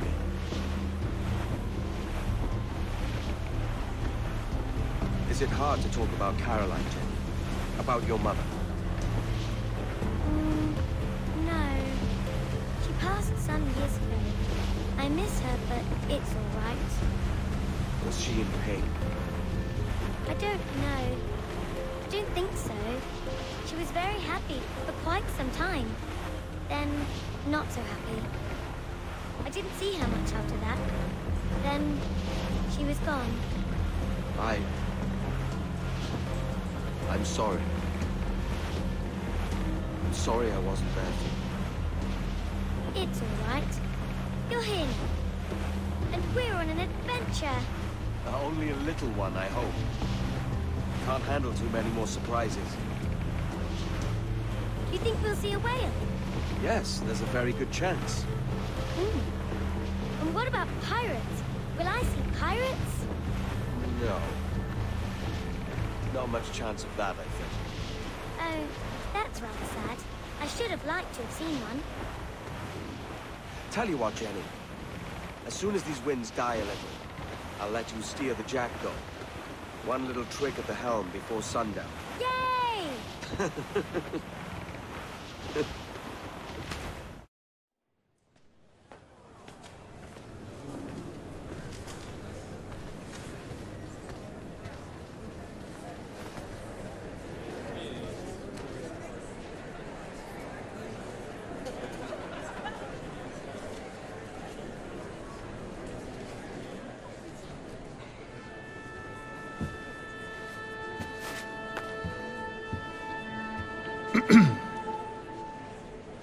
Miss Jennifer Kenway, may I introduce myself? Jennifer Scott, if you please.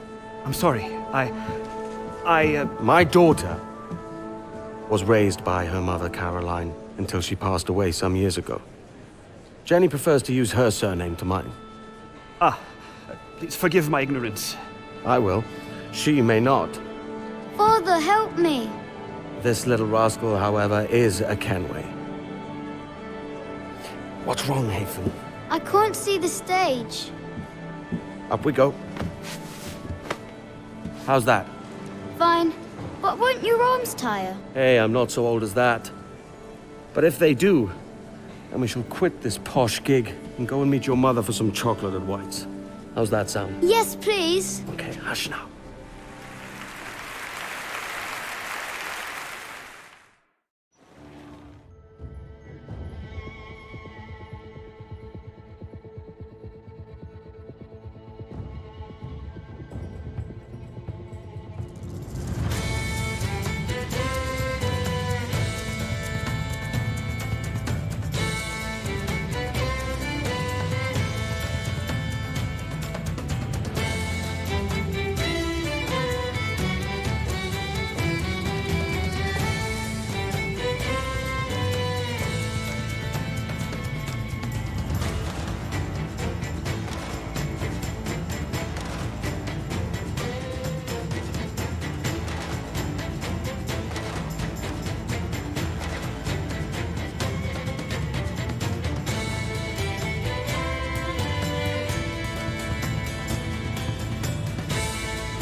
Surrogate Initiative, Test Session 32, January 11th, 1981. Host Eileen Bach, DNA sample SB1970.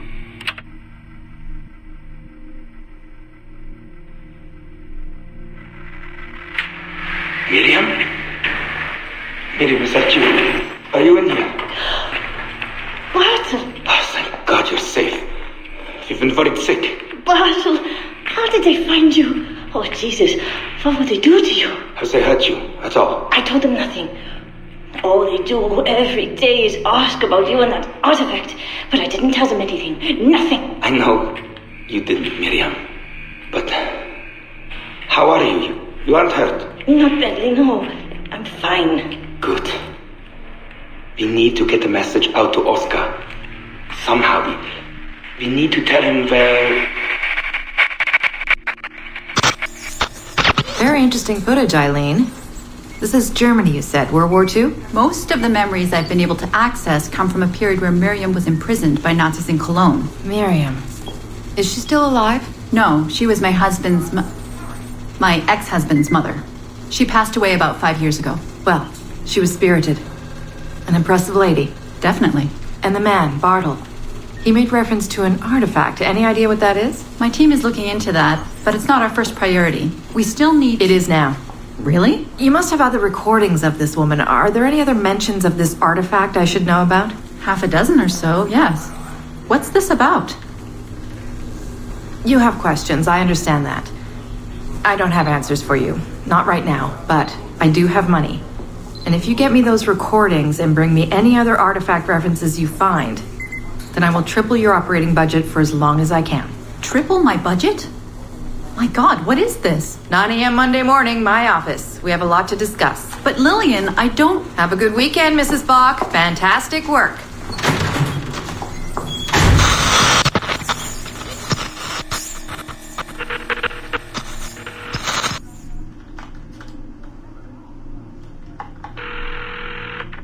Hello, this is Carl. Hi, it's Eileen. Hey, how are you? Good. Busy, cold. The winter's been terrible. Seamus won't like that. The weather's been mild out here. Well, he's only coming for a month. He'll live. And I'll be so busy he won't have to worry about his mother bothering him. Still working 12-hour days. I should move a bed into my lab. Look, if you're too busy, Seamus can stay with me. No, I want to see him. We'll have fun. You're not too busy to be a mom and a genius. Of course not. His flight lands at 8:15 p.m. tomorrow night. You'll be there? Of course. 8:15 p.m. Let him know you'll be there. Thanks, Carl. I need to run. I'm sorry. Take care. You too.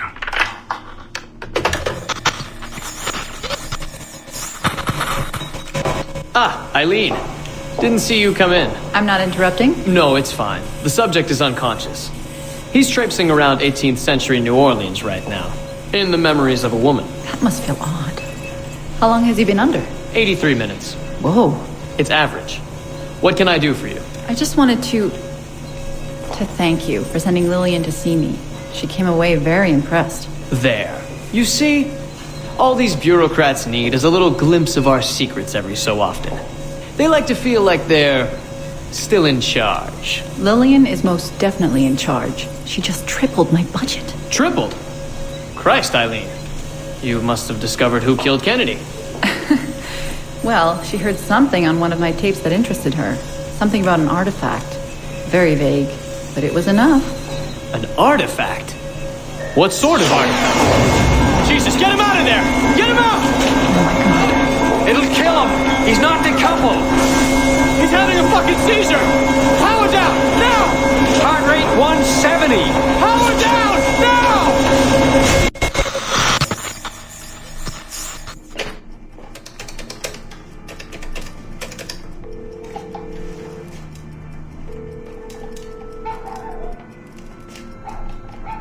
Eileen, Warren here.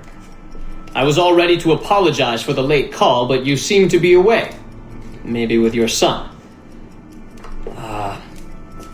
Listen. Since the unfortunate incident with Subject 1, there's been a lot of dire talk around the office about my Animus project. About shutting it down. About it being unsafe. Typical top brass bullshit. And if they shut me down, then your surrogate initiative goes away too. I'm sure you're already well aware of that. Well, let me be the first to reassure you. This will not happen. I will not let them take this from me. From us. I will not let one death, of an undiagnosed epileptic I should add, I will not let this destroy the decades of incredible research done by our predecessors, and the 5 years I've spent perfecting the Animus. There's still more work to be done, and countless rewards to be reaped. So I wanted you to be the first to know. I have decided to volunteer myself as my second subject. I am convinced that the Animus is perfectly safe, provided I stay within the boundaries of my own ancestral bloodline. Next week I plan to prove this by staying a full 4 hours in the Animus. I would be grateful if you and your team would monitor my progress. And after this necessary but ridiculous proof of concept, I give you my word that I will work closely with you to solve your outstanding problems. Your surrogate initiative is a bold idea, and I do believe it is the future of the Animus project. But while we have the Animus itself, I do not want to waste precious opportunities to prove its safety. I'll see you in the office on Monday. Goodbye.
Hey, Dad.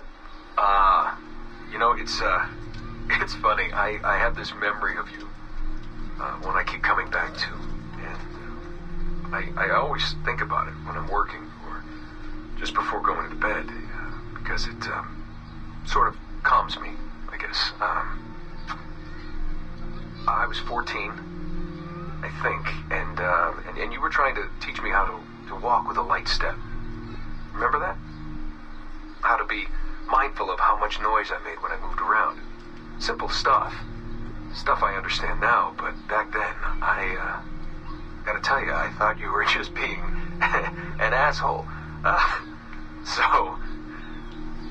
You told me you were gonna go up to your room and sit with your back to the door and read a book. And you wanted me to wait at least 15 minutes and then sneak up there and tap you on the shoulder without you knowing.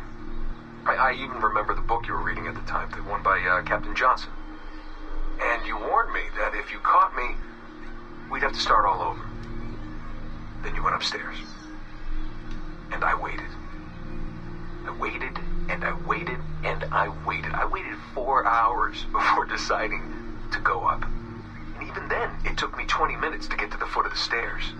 And another 30 to get up them. And then 10 to get down the hall. And there I was at the door and peeked into your room. And I was so hoping that you'd be asleep. But no. No, you were still reading. And I just about shit myself. But 10 minutes later, I was just 5 feet away from you. And that's when I remember setting my foot down, and you flinched. Ever so slightly. You flinched.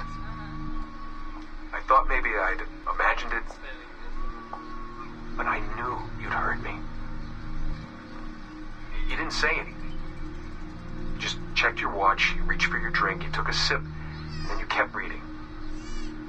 But I knew I'd failed. You didn't say anything. I didn't understand why.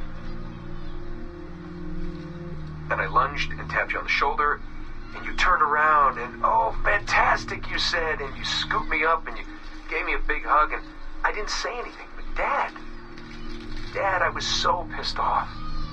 I wanted to scream at you. I'd failed, and you knew it, but you said nothing. And I stayed mad for weeks. I thought you were patronizing me. I thought maybe you decided right there that I was never going to be the man you wanted me to be.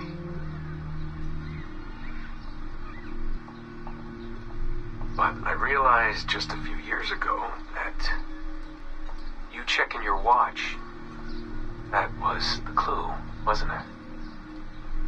You let me win because I had been so patient. And I guess that impressed you. You know, maybe at that moment you thought it might be better to be my dad instead of my mentor. I don't really know. Maybe for you they're one and the same. You know, either way, I'm happy to know that both my mentor and my dad are looking out for me that day. I didn't understand that then. I think I do now.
Our initial research into the life of Ratana Gaydon focused on a period spanning his late teens to his early 30s, but our researchers came away unimpressed by his calm and stoic demeanor, with occasional flashes of extreme anger.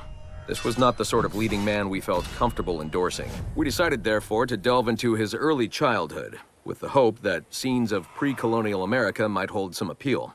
As you can see here, there is a certain naive charm and innocence to this young boy. Unfortunately, our researchers found this young man's story deeply problematic as well.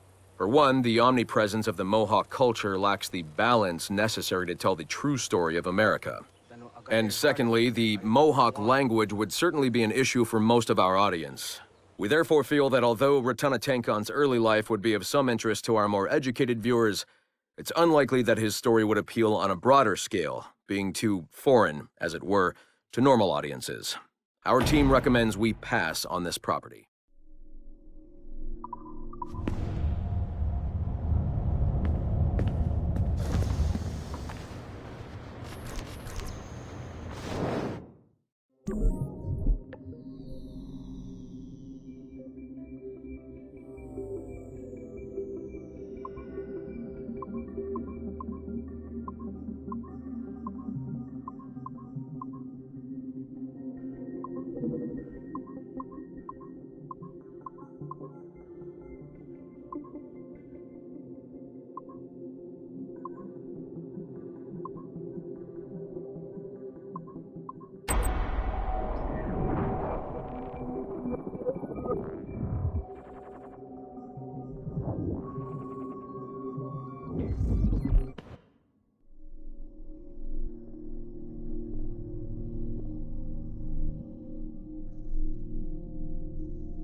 This is on. I don't think I've ever used this phone more than a few times to record anything.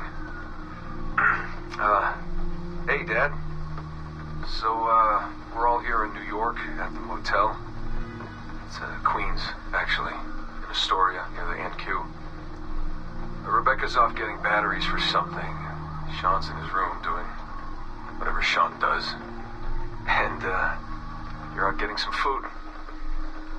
Me? Well, I'm supposed to be getting ready to break into some offices in the financial district. Feels just like prepping for one of your old training drills, actually. 10 years go by, and then you show up, and it's like I was never gone, and we're right back to the ball busting and the conspiracies and the paranoia. Only this time, I believe you. I believe every word. You know, I don't even think you know the half of it. I don't think you know how much I've seen. How much I've learned in just a few weeks. Everything, really. I feel like I've lived 1,000 years, or 10,000 maybe. It's impossible to explain. But when you see that much of the world through the eyes of so many, you can't help but be sad. And to see all these incredible, intelligent people fight the same battles, make the same mistakes over and over again. Because culture and knowledge and history, these things, They aren't passed on through our genes. Every kid on Earth needs to relearn the basics. How to live, how to survive, how to stand up for what's right. So much is lost in the transfer. So much is added every generation. It's a shame. I mean, over and over, everything must be learned again.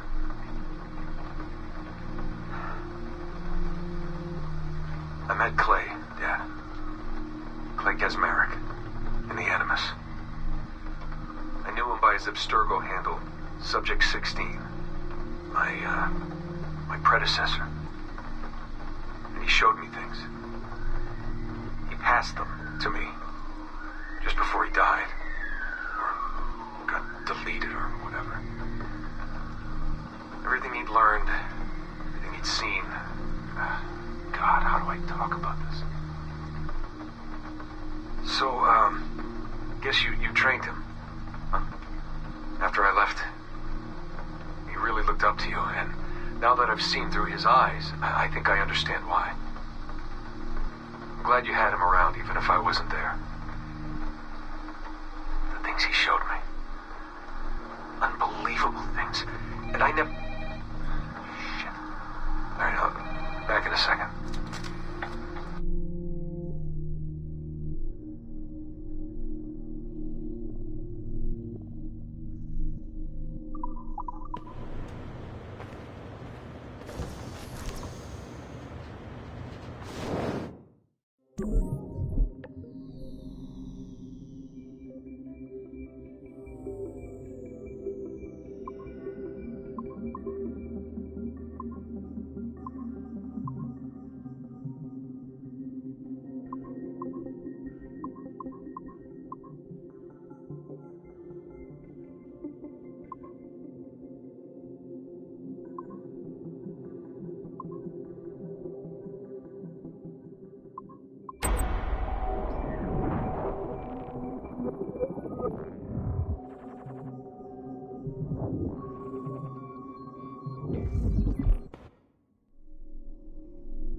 Our initial reports gave us hope that Enzio Auditore would serve as an ideal candidate for future Abstergo projects. His charisma, sexual magnetism, and wry humor gave him all the qualities of a leading man. However, his corruption by the Assassin Order robbed him of these qualities as he fell deeper and deeper into a spiral of revenge. Enzio was frequently known to articulate a passive acceptance of evil. He was also a man of ugly contradictions, one who preached free thought, yet traveled well beyond his home country to proselytize his corrupted creed, just as he's doing here with this impressionable Chinese girl. Notice, too, that in his gestures and bearing there is still something of the old lecher in him. Enzio's entire personality is built around pure demagoguery, claiming his philosophy is about love when violence and coercion are his primary means of tackling problems. We have therefore come to the conclusion that Enzio Auditore da Firenze would be a risky character to develop.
Timestamp August 16th, 2013.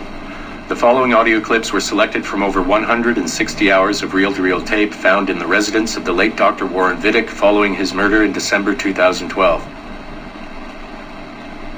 According to labels on the tape's canisters, these recordings were made over a 14-month period between 1980 and 1981 without the consent of their primary subject, Mrs. Eileen Bach, a colleague of Dr. Vidic's and the originator of Abstergo's surrogate initiative. Mrs. Bach is now deceased. It should be stated unequivocally that Dr. Vidic made these recordings illegally and of his own volition using wiretaps and hidden microphones. Abstergo Industries had no knowledge of his actions and disavows any responsibility for them. And we're live. Capacitors at full. Ease the signal in. A little more. You feel anything? Don't be timid. Double it. No, we're taking it easy. 20%. 30. Eileen, go easy. We're 6 past yesterday. And boost the inputs. Too risky. Not if we split the I/O signals. 25%. Ease up. Oh, okay. There. I see something. What is it? Mein Gott. I hear talking. You're okay? Ja, ich höre Stimmen. It's German. Mein Name ist Miriam Kurz. I see a light. It's cold. Ich werde nichts sagen. There's a man with me. Mehr werde ich nicht sagen. Keep an eye on our fighters. Mein Name ist Miriam Kurz und ich bin eine Navajo. Des Hitlers Zwang, der macht uns klein. Noch liegen wir in Ketten. Doch einmal werden wir wieder frei. Wir werden die Ketten schon brechen. Eileen? Denn unsere Fäuste, die sind hart, ja. Und die Messer sitzen lose. Für die Freiheit der Jugend kämpfen Navajos. Switch off. Powering down. Kämpft Navajos. Get her out of there. Oxygen from the valve. No. No, Satish, I'm fine, really. Quit the heroics. Just breathe. Better? Yes, thank you. Did we get something? It'll take a while to pass. What did you see? It wasn't just seeing. It was feeling. Being. I was scared. You were shouting in German? I think I was in Germany. I was in Germany, Satish.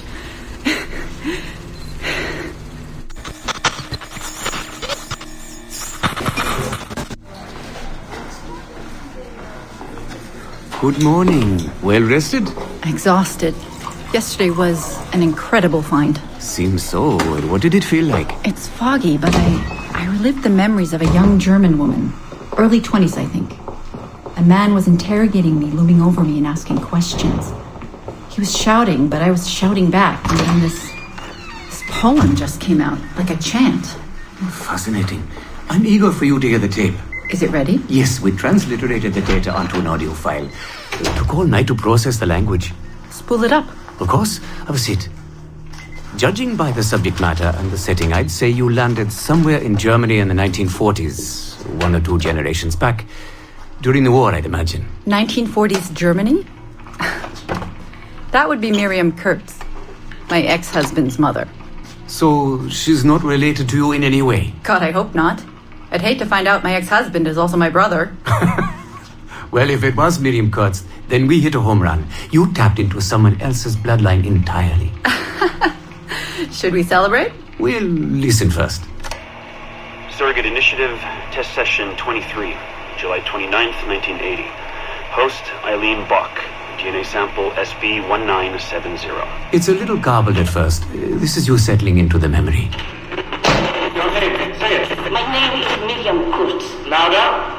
My name is Miriam Kurtz, and I am Navajo. Where did you last see the artifact? Who holds it now? I'll say nothing. I've told you all I will. I don't believe that is true. Who has the artifact? Hitler's dictates make us small, and you're bound in chains. But one day again, we shall walk tall. No binds will us restrain. Enough! For hard our fists, yes, and the knives at our wrists for you to be free. Navajos lay siege. Knock her away. Navajos lay siege. And that's where we pull you out. Whoa. What would it take to get a visual render of all that? months, unfortunately. It took 13 hours just to process the audio. Visual takes much longer. But Vidic is able to record audio and visual in real time. How does he do it? His subjects are exploring their own genetic memories. That requires much less processing power. Hold on, sorry. Eileen here. Hello. You have 10 o'clock in Lillian's office. It's 10:13 now. Oh, shit. I'm sorry. Tell her I'll be right there. And tell her we have some good news. No problem. You in trouble? The monthly progress report. I'm trying to be honest about our progress, but no matter how much I polish our facts, Warren Vidic swoops in, promising the moon for pennies, and gets 10 times the funding for his Animus project. Well, we are using his Animus technology. He's the foundation. We are the skyscraper. Which is why he should be a tech lead, not a project director. Good work, Satish.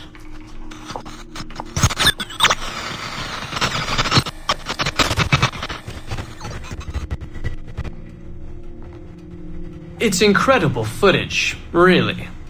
Clear and vivid. And the subject was synced for a full 62 minutes. Came out speaking French after his last session. Passably fluent. And with full recall of everything he'd gone through. Sorry I'm late. I was reviewing some data. It's fine. Warren was just telling me about his first subject. Mr. No names. Call him Subject 1. Confidentiality. And how about you, Eileen? What's your good news? Well, we did it. We synced with an unembedded memory outside the bloodline. That's a first. Really? Satish was able to process the audio today. A short clip. You can hear it for yourself. Only audio? No real-time memory feeds like Vidic has? Well, that's the difficulty with surrogate genetic memory data. Because I'm viewing memories not embedded in my own DNA, we can't rely on my cognitive faculties to help me process the signal. All we can do is record the raw data and transliterate it later. Hold on. You're running this experiment on yourself? I am. It's going well. I don't like the sound of that. Look, the sample I'm using, the DNA comes from my own son. It's safer this way. Ah, good thinking. 50% of my son's DNA is also mine, which reduces the danger by a huge margin. Meaning, I can now explore the memories of people who aren't directly related to me on his father's side. But for brief periods of time, I imagine. Right. Just a minute or two so far, but we're getting there. Come by the lab and listen for yourself. I will, when I have a moment. Unfortunately, work beckons. Ladies? That man is colder than a San Francisco summer. Stay focused, Eileen. You both have important work to do. Obviously. But my work requires his Animus technology. I feel a little caged in. That's collaboration, Eileen. It's how science works. I shouldn't have to remind you. I know. I'm just tired. Stop by and see us today. We have a lot to share. If not today, then this week sometime. Thank you.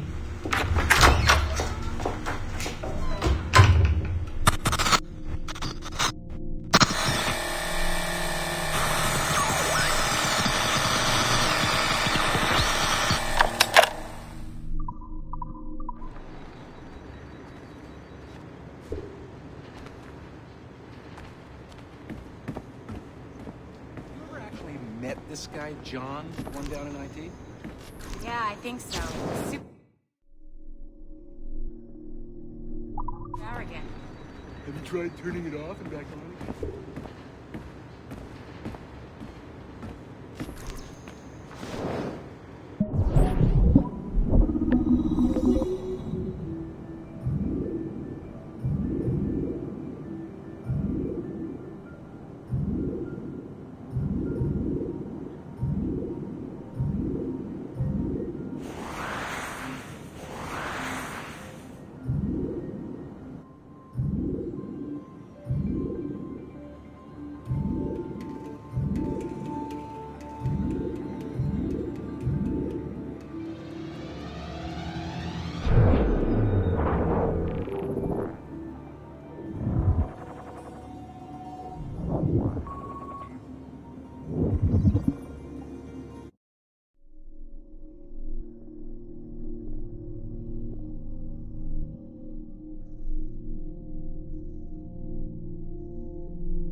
Initial reports on Aveline de Grand Prix led us to believe she would be too controversial and impulsive to appeal to a wide audience. Teenage memories show her brainwashed and trained to kill political foes of her highly unstable mentor, Agate. Additionally, Aveline spent a disappointing amount of time in the Louisiana bayou, consorting with smugglers of the lowest kind. Oh, I try never to think. Which we felt risked her appeal to our female audience, which is now approaching 50%.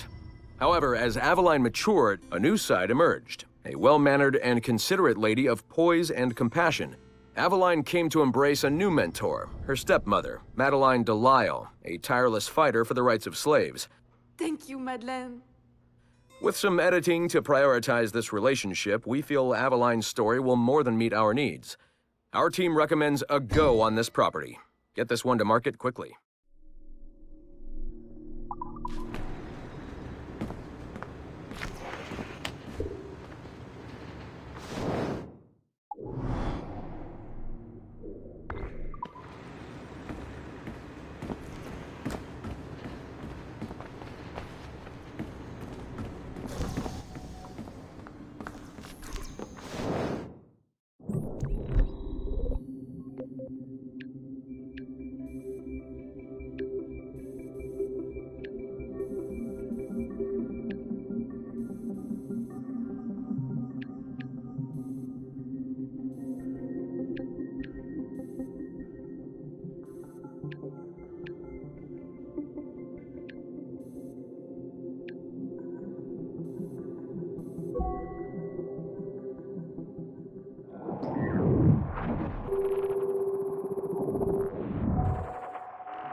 Pierre handed in his notice this morning. This new security measure is freaking people out. They won't let him go.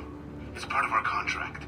Having ultra-high security clearance means you have to go through a whole debriefing process. It takes months. Really? I had no idea. Read the fine print, man. Working for Abstergo has its benefits, but there's some drawbacks too. Big ones.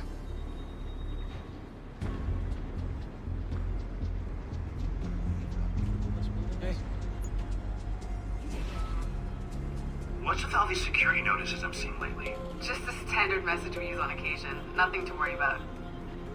We've just had some issues around the office lately. Like server security issues? Because these notices seem pretty severe. Like draconian, actually. No, it's nothing to worry about, really. Walk with me and I'll explain.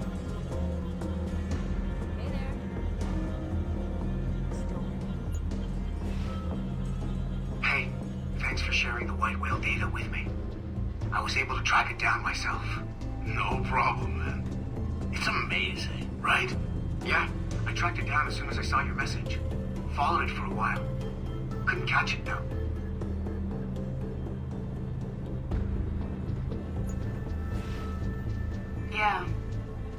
Yeah.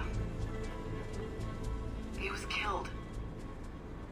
Shot in the chest multiple times. No, that shouldn't be a problem. We collected more than enough data to get... We'll know soon enough.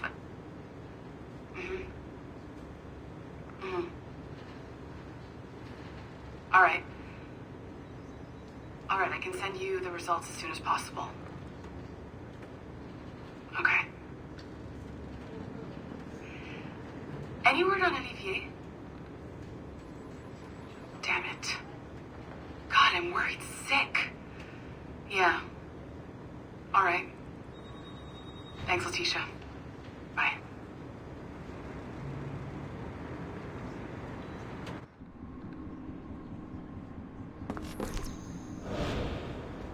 I don't know. File?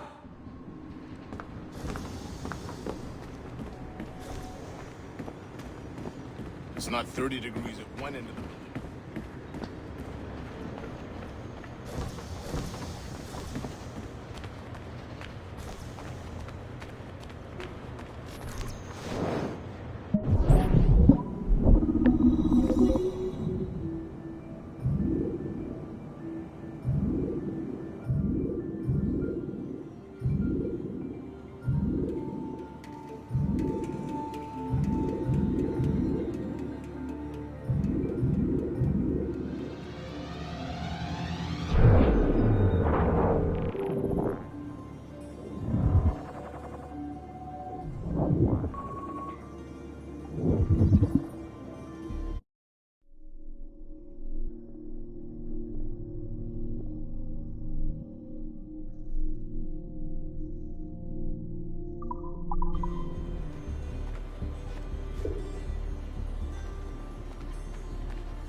Our researchers looked into the life of Altair Ibn Lahad, hoping to find a biography that might serve as a positive role model for Abstergo's global outreach programs.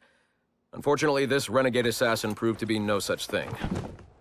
In much of his footage, we see a man gleefully flouting some of his culture's most entrenched taboos with an arrogance that borders on messianic. Altair! No! This is not our way! To burn a man's body is forbidden! Many of our researchers felt that the arguments articulated by Altair's rival, a man known as Abbas, were clearer and more cogent than any we heard from Altair.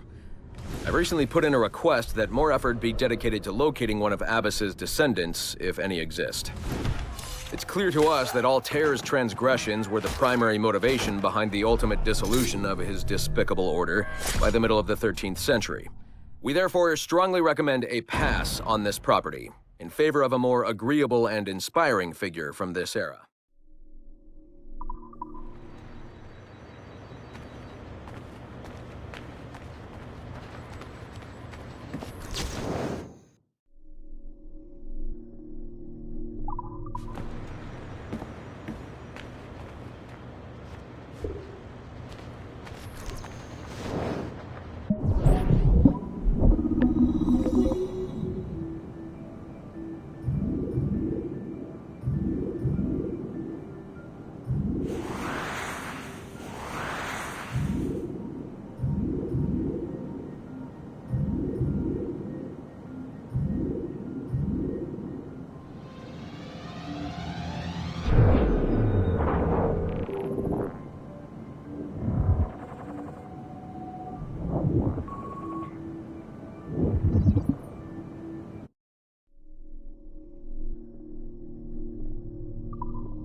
I have now resumed the practice of dressing as a man, and have put off my woman's dress.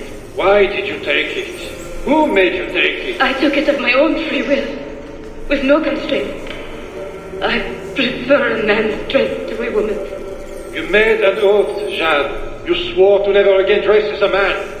I never meant to swear that I would not resume the practice. Why have you done so? Because it is more lawful and suitable for me to return to the practice of wearing a man's dress, being always among men, than to have a woman's dress. I have resumed it because a promise made to me has not been. How is he? Hour 3, doing well. Are we still in 18th century Hungary? No. His connection is so stable, he's jumped between a few ancestors today.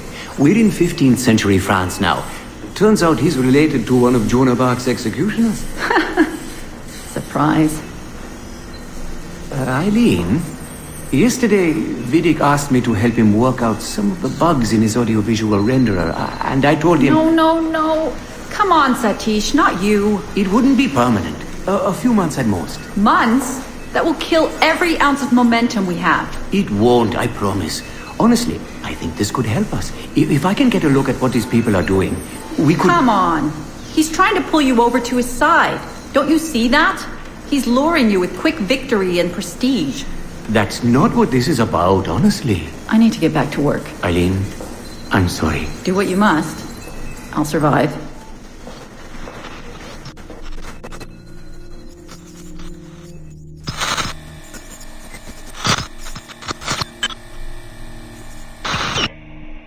Surrogate Initiative, Test Session 32, April 2nd, 1981. Host Eileen Bach. DNA sample SB1970. Miriam, are you awake? What?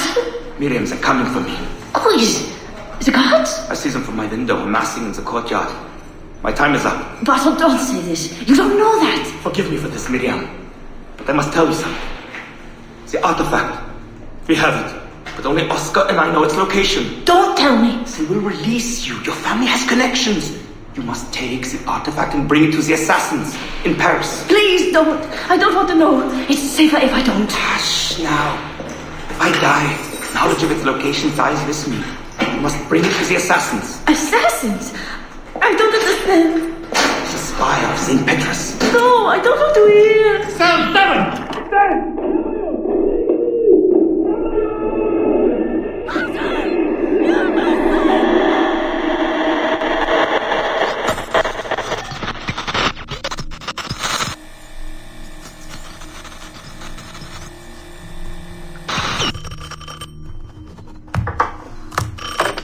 Hello? Eileen, hi. It's Carl. Carl, I know it's you. Sorry, you just sound exhausted. Did I wake you? No, I've just been busy. It sounds like it. I'm just a little tired, that's all. No, I mean, your project sounds fascinating. Your colleague, Dr. Warren Vidic, he called me recently and he told me what you've been up to. He what? Warren? Yeah, he told us about your research, memories, ancestry, all of that. He even asked if we'd be willing to come in and... No! Jesus, no! What the hell is he doing? Eileen, it's okay. We signed some papers, non-disclosure stuff. No! He's trying to fuck me over. Damn it! Eileen, we just talked about my mother, just like you and I did. World War II. That's all. It's the artifact. The what? Carl, if he calls you again, you tell him you work through me, okay? That's it. Vidic has been a pain in my ass for years, and I don't need him getting all the glory for my 2 years of hard work. All right. So how should I go about this? I mean, the wheels are in motion. I don't know. Just go through me if he contacts you again. Please? All right. You'll do that? Of course. Yes. Thank you, Carl. I'm sorry I was short with you. I've just been exhausted. That's all. It's all right, hon. Just take care of yourself. Morning, Eileen. We're almost ready. Just a few more adjustments. Okay. I had the team do some research on this artifact we've been chasing, and it appears the Third Reich actually found something matching its description sometime in 1940. Eileen, are you alright? Sorry, yeah. I'm fine. Just a little scattered. Vidic called my ex-husband last night. He wants to put him in the Animus. To find the artifact before us? Exactly. Well, it would be fast using Vidic's Animus. And maybe that would get us back to our original work. Satish, if we let that happen, then all our money dries up. Lillian is paying for us to find the artifact, not improve our methods. Do you understand? Right, of course. I'm sorry. Let's just burn those bridges when we cross them. Are we ready? Yes, just a few more adjustments and you're in. I made a small change to the genetic input modulator. I'm hoping that buys us a few more minutes. Even a few seconds would be nice. I'm ready. All right, settle in.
It's been a few weeks since the last recording. Sorry about that. Of course, I guess it's just a few seconds for you. I'll leap down the playlist. Anyway, I was talking about Clay. Kasmeric, subject 16.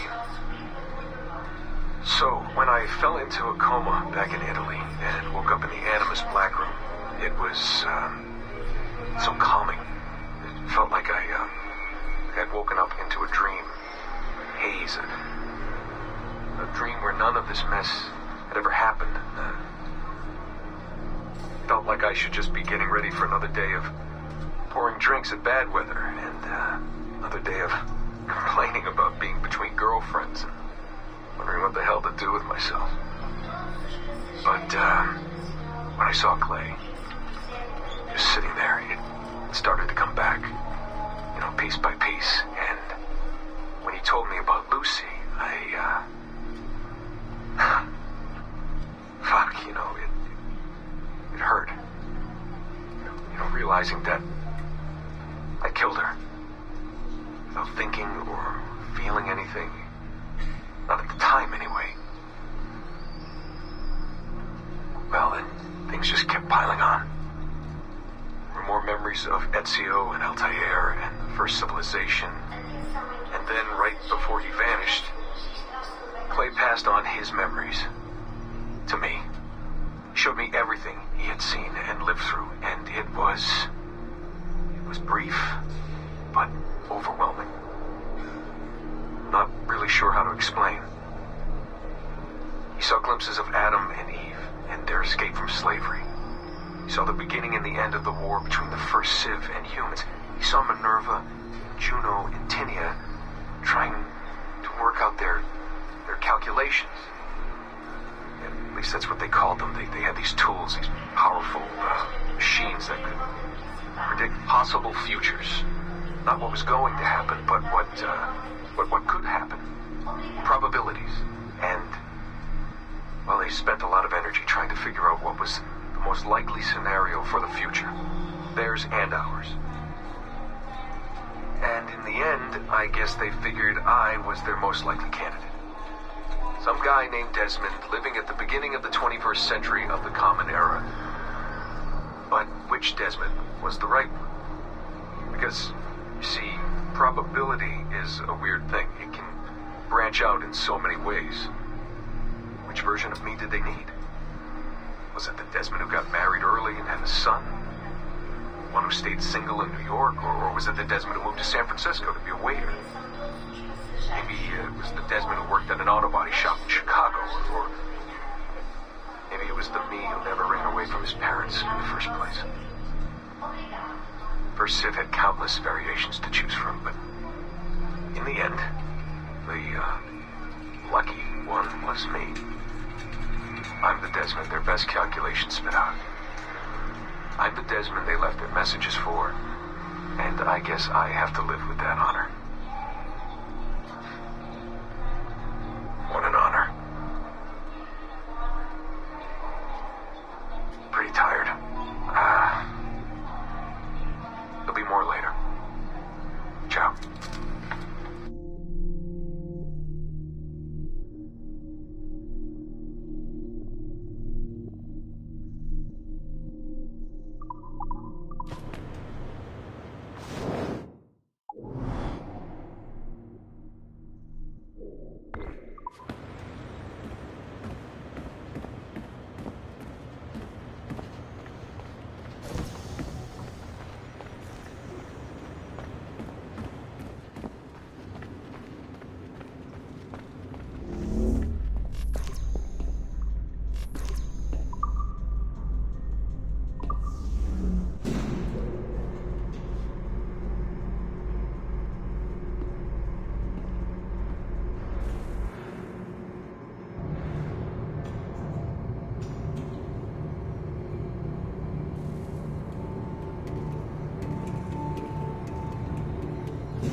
Body's been moved? Yes, sir, and preserved. We'll do what we can. Good. Let's keep security units on standby. I know Miss LeMay said the situation was under control, but I have a feeling we may be needing them again soon.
Surrogate Initiative, Test Session 27, October 21st, 1980.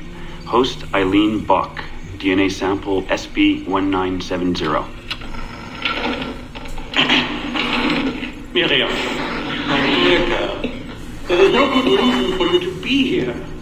But your intransigence requires that I detain you until you give me information I can act upon. The location of the artifact, perhaps, or the whereabouts of your leader, Bartle Shink. Just a little something to give Minister Goebbels some encouragement that we are on the right track. How about a nice hug? He looks so sad in all his photographs. Yes, he does, doesn't he? Perhaps you could pay him a visit yourself. He likes beautiful women, actresses, musicians. Pirates? That's right, pirates. Pirates of the Edelweiss. Isn't that what you kids call yourselves? It's very amusing. And illegal, of course. Breaking Hitler's laws is half the fun. Oh, I imagine so. I imagine you were having a wonderful time just before we captured you and your insurgent friends. And that's the end of it. Damn it. Why can't we sustain the signal for more than just a few minutes? I need to relax. That's not the issue. This is dangerous work. These memories aren't in your bloodline. That's why it's not holding. There's got to be a solution. Any idea what they mean by the artifact? I've heard it a few times now. Not sure.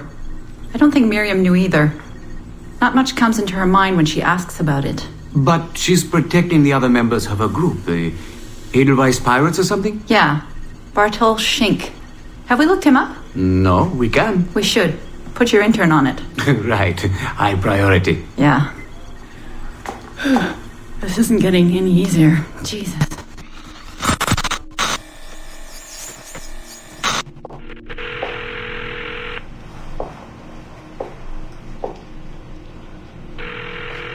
Hello? Hi, Seamus. It's Mom. Hey. How are you? Dad! It's Mom! Hello, Eileen? Hi, Carl. How's Seamus? Great. We were out shopping for school clothes. Yeah. The summer just sped by. They all do. I never seem to notice. No windows in the office. Right. Trapped in a lab. So, did you need to talk? Yes, sorry. I was curious about your mother, actually. Oh. Okay. How much did she talk about the war when you were growing up? Not often. Bits and pieces. Why? I was doing some research last week about World War II, and something came up about the Edelweiss Pirates, or the Navajos, and your mother's name popped up. Really? That's an odd coincidence. Does any of that ring a bell? Yeah. Mom ran with that group while the war was on. There were a group of kids who wanted to avoid the Hitler Youth programs, but in later years they escalated their activities to, bigger ideas like vandalism and sabotage. But why Navajos and pirates? Just some of the names they used. Navajos, Edelweiss Pirates, you know kids. There were little pins, little white flowers. I may still have hers. That's interesting. And this is for work? Researching my mother? Not exactly, but... Sorry, I can't talk about it. Right. You never could. Hey, don't. I didn't mean to be flippant. No. Don't mind me. All for the greater good. I like to think so.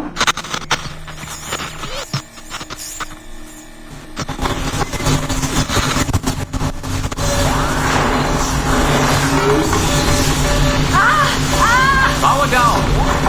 You all right? Damn it! 5 months of this bullshit! We're floundering. Take it easy, Eileen. You're just stressed. I am not stressed. I'm frustrated. I'd like to go again this afternoon. No. There is no reason to rush this. We're hardly rushing. We're running into the same wall over and over again. Why can't we push through? Why can't you keep me in the Animus longer than 2 minutes? Because surrogate genetic memory data is fragile. The EEG is exploding and your brain is doing too much work. The longer you stay in, the more damage it does. It's even possible that... It's possible the memories we're digging into could eventually overwrite your own. Like information on a tape drive. There's just not enough space in your head to do both. Here I come to save the day! Good afternoon, all. Did you invite him? No, but you did. Remember? That was months ago, Warren. What do you need? I wanted to stop by. check on your progress. Well, apparently it's still too dangerous to keep me under for more than a few minutes. I always suspected that would be your biggest hurdle. The genetic memory sequencing is the easy part, if time-consuming. But the replay, that's something else. Yes? Let's think this through. My subjects are diving into their own genetic memories, so the information is already encoded in their heads. Which means the Animus has less work to do. Less computing, less parsing. Right. So to get your surrogate data working, to let people experience foreign memories, it'll take a hell of a lot more processing power than anyone has. Even Abstergo Industries. Ideally, we'd like to build an external processor that mirrors as many brain functions as possible. Something to handle the calculations. But the cost and upkeep of that would be astronomical. Let me see what I can do. I have some sway with Lillian. We won't build Rome in a day, but if we focus on the pretty buildings first, maybe we'll achieve something. Thank you, Warren. Till next, folks.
Surrogate Initiative, Test Session 37, August 9th, 1981. Host Eileen Bach, DNA sample SB1970. Open! Good morning, Miss Kurtz. You look well, considering the circumstances. Are you rested? Have you eaten? Your friends are dead, Miriam. Bartel Schink and all his navios, his Edelweiss pirates. Executed for 5 counts of murder. Without a trial. You must be proud. There was no need! They were scum! All of them! You hear me? All of you are scum! Scum! Scum! I see it so clearly now. She didn't break, did they? You have nothing. Quiet, girl! You don't have the artifact. If you did, you wouldn't be talking to me at all. Never use lay seat. I said never use lay seat. Never use lay seat.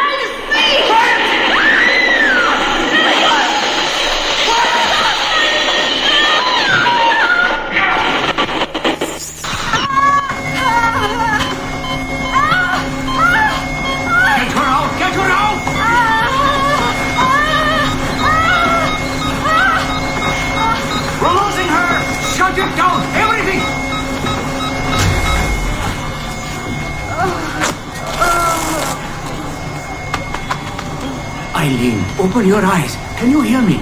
Eileen! Eileen! Power's off! Get the position in here! Step aside, son! Eileen, talk to me. Can you open your eyes? Clear! Oh, God, no spots!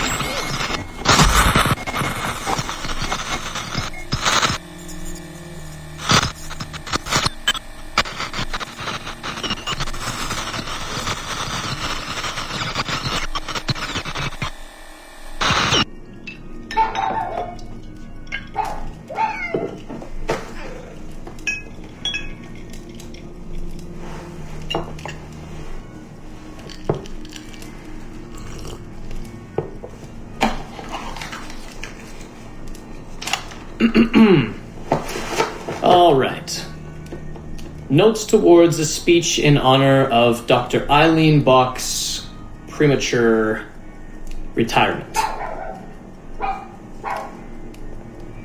When I first learned of Dr. Bach's unfortunate accident, I couldn't help but feel a great sense of loss at...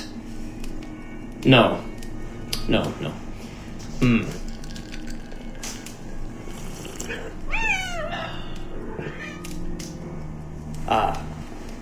Dr. Eileen Bach has and always will be a friend and colleague. When I first learned of her unfortunate accident, I was shocked, of course. To see any friend injured in such a way is deeply upsetting. And to further learn that her injuries were severe enough to force a premature conclusion to her brilliant career, well, I would not wish that fate on anyone. But if there is any solace to be found in her accident, it may be this: that she was injured in service of her research, in service of work that she cherished most dearly. And it is thanks to her, it is due to her diligence, that some of the mysteries of genetic memory have been further illuminated. And while it is true that work on her project, the Surrogate Initiative, as she called it, has been temporarily halted, the copious amount of work she has done over the past 3 years has been incredibly valuable. So while her work has been suspended for the time being, her legacy will most certainly live on.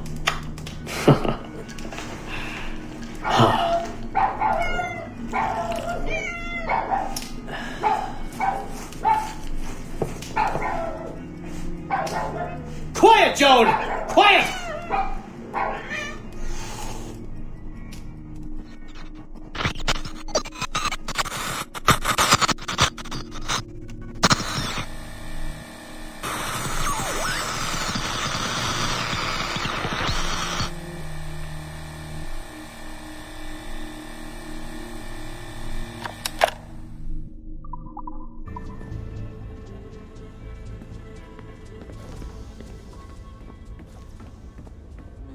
that's true.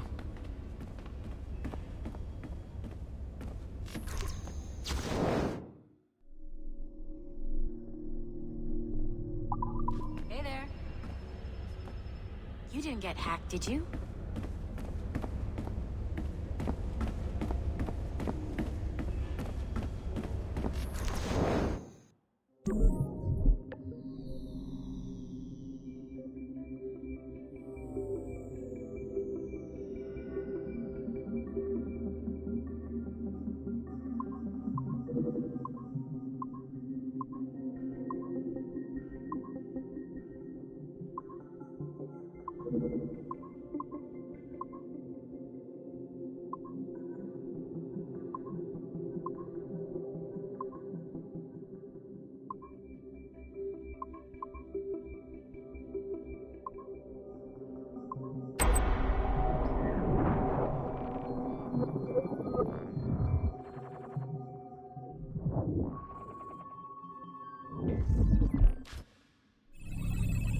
We are attempting to synchronize the DDS system. This will only take a moment. We are almost there. The DDS is now in sync. Thank you for your patience. We hope you enjoy your experience. Rudolf II invited many notable figures to his court, making Prague the center of European culture. Among them were Englishman Edward Kelly and his stepdaughter, Elizabeth Jane Weston. Observe her and report any alleged collusion.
February 12, 1981. Qualitative personal interview with Subject 1 on ancestral research regarding Avalon de Grand Prix. How are you feeling? Any side effects? Not really. Aside from the headaches. They've been worse since I started staying in longer. But I don't want to stop. I like her. I want to know what she does next. What's it like? Reliving her memories. So different. The Animus, I mean. The past. At first it was confusing. Distracting. Like New Orleans, the stench. I wasn't expecting all the smells. Smell is the sense most directly linked to memory. When I'm in her memories, it's like I can smell more than I usually can. In general, women have a more acute sense of smell than men do. I had wondered how that would translate. Anything else? Yeah. She's smaller than me, but it's like her body could do more. Did that surprise you? At first, yeah. The ERA people might hate me for this or whatever, but I don't usually think of girls that way. Climbing things.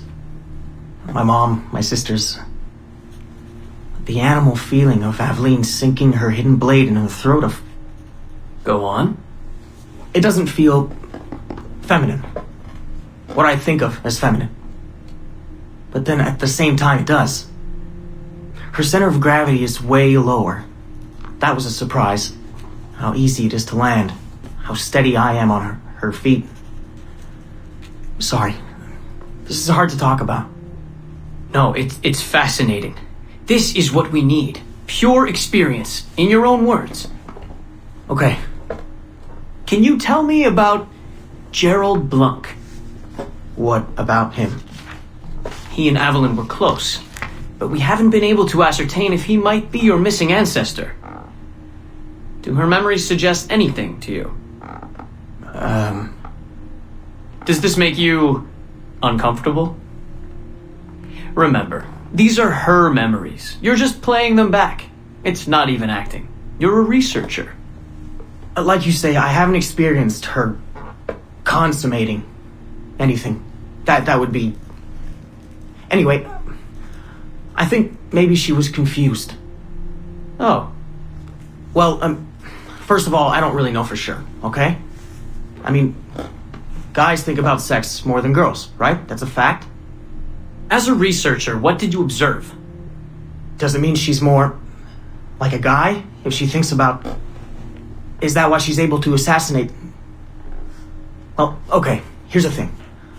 I don't know her thoughts, but from what's in her memories, physically, the fidgeting, some hesitation, what she looked at, who she looked away from, the things she didn't say when I expected her to. If I had to guess what it meant, I would think she was thinking about sex. But I'm a guy, so I would think that, right? So what does it mean for women to act that way? It has to mean something else, right? As a subject, you're able to observe more finely than I am in review. What about unwanted attention from men? Well, I thought that would be the hardest thing to deal with. I'm not into that, for the record. Not at all. Yes, I know. But the way she dealt with it, it happens so often. It's like you stop noticing everything she does to avoid it. Crossing the street, eyes in the back of her head. She knew how to handle herself. When she was charming, felt kind of similar to killing. Or the build-up to killing. Can we take a break, Mr. Vidic? Of course.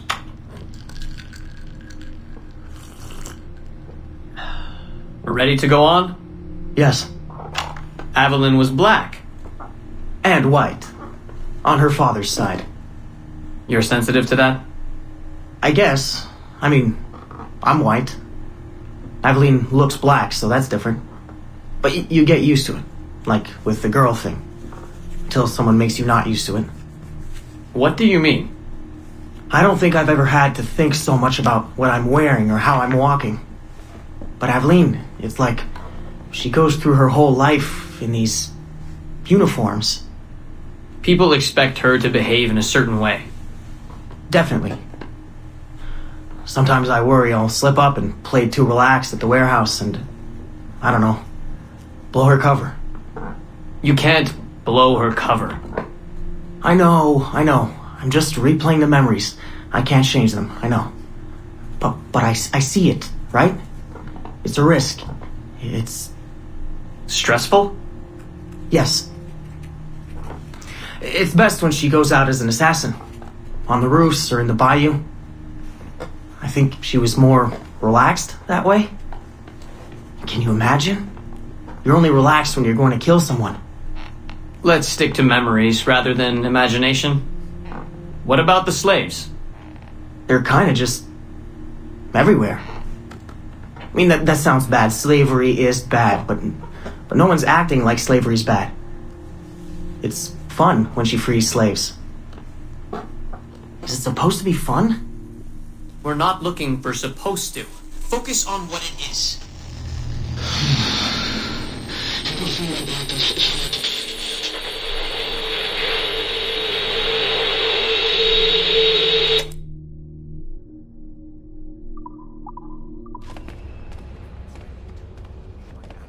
And it's doing my head in.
over. I hate it when they escalate the security. It makes me jumpy. Did they put anyone in the bunker this time? Just for a few days, I think. Sucks, but I suppose it's necessary. We deal with some really sensitive data. Classified shit, yeah. I don't know how I feel about it, but it's in our contract, so... And they pay out bonuses, too. Inconvenience pay, they call it. Really? That's actually kind of nice.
So, this will be a short one, Dad. Something to remember me by if things go south. If I don't make it out of the temple today. I've tried to be optimistic about all this, but I just can't. I think spending all this time in Connor's memories has made me anxious. I mean, his story is so painful in so many ways. Still, he never lost hope. Even when his faith in others eroded. I can only believe that what we are doing is the right thing, and that I can stop this disaster. I know this. I mean, the technology is there, waiting for us to use it. I'm the final piece of the puzzle. Something in my genes, or my memories. Some final piece of code to switch the whole thing on. That's why I'm here. That's why they brought me here. Only, I don't know what I'll have to give up in return. My sanity, my life, it's impossible to say. I do know this. Our battle with the Templars will not be over. And whatever's inside that temple is not an ending. It's just another chapter in this endless story. And it'll be your job, and Mom's, and Sean's, and Rebecca's, to keep turning the pages. You know, I keep thinking about something Orson Welles once said.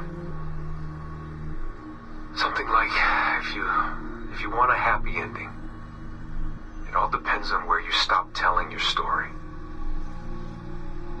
So maybe that's the answer. Maybe that's how people keep marching forward. If something goes wrong in their dad, something happens to me. When you tell my story years from now, please tell them the one about how I lost my way then I found it again. Just in time to save the world. And just end it there. That'll keep everyone smiling.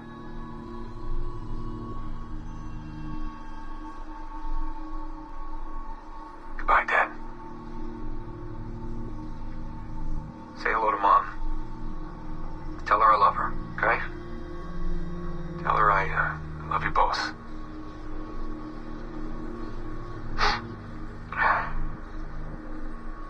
I love you both.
I don't know. It's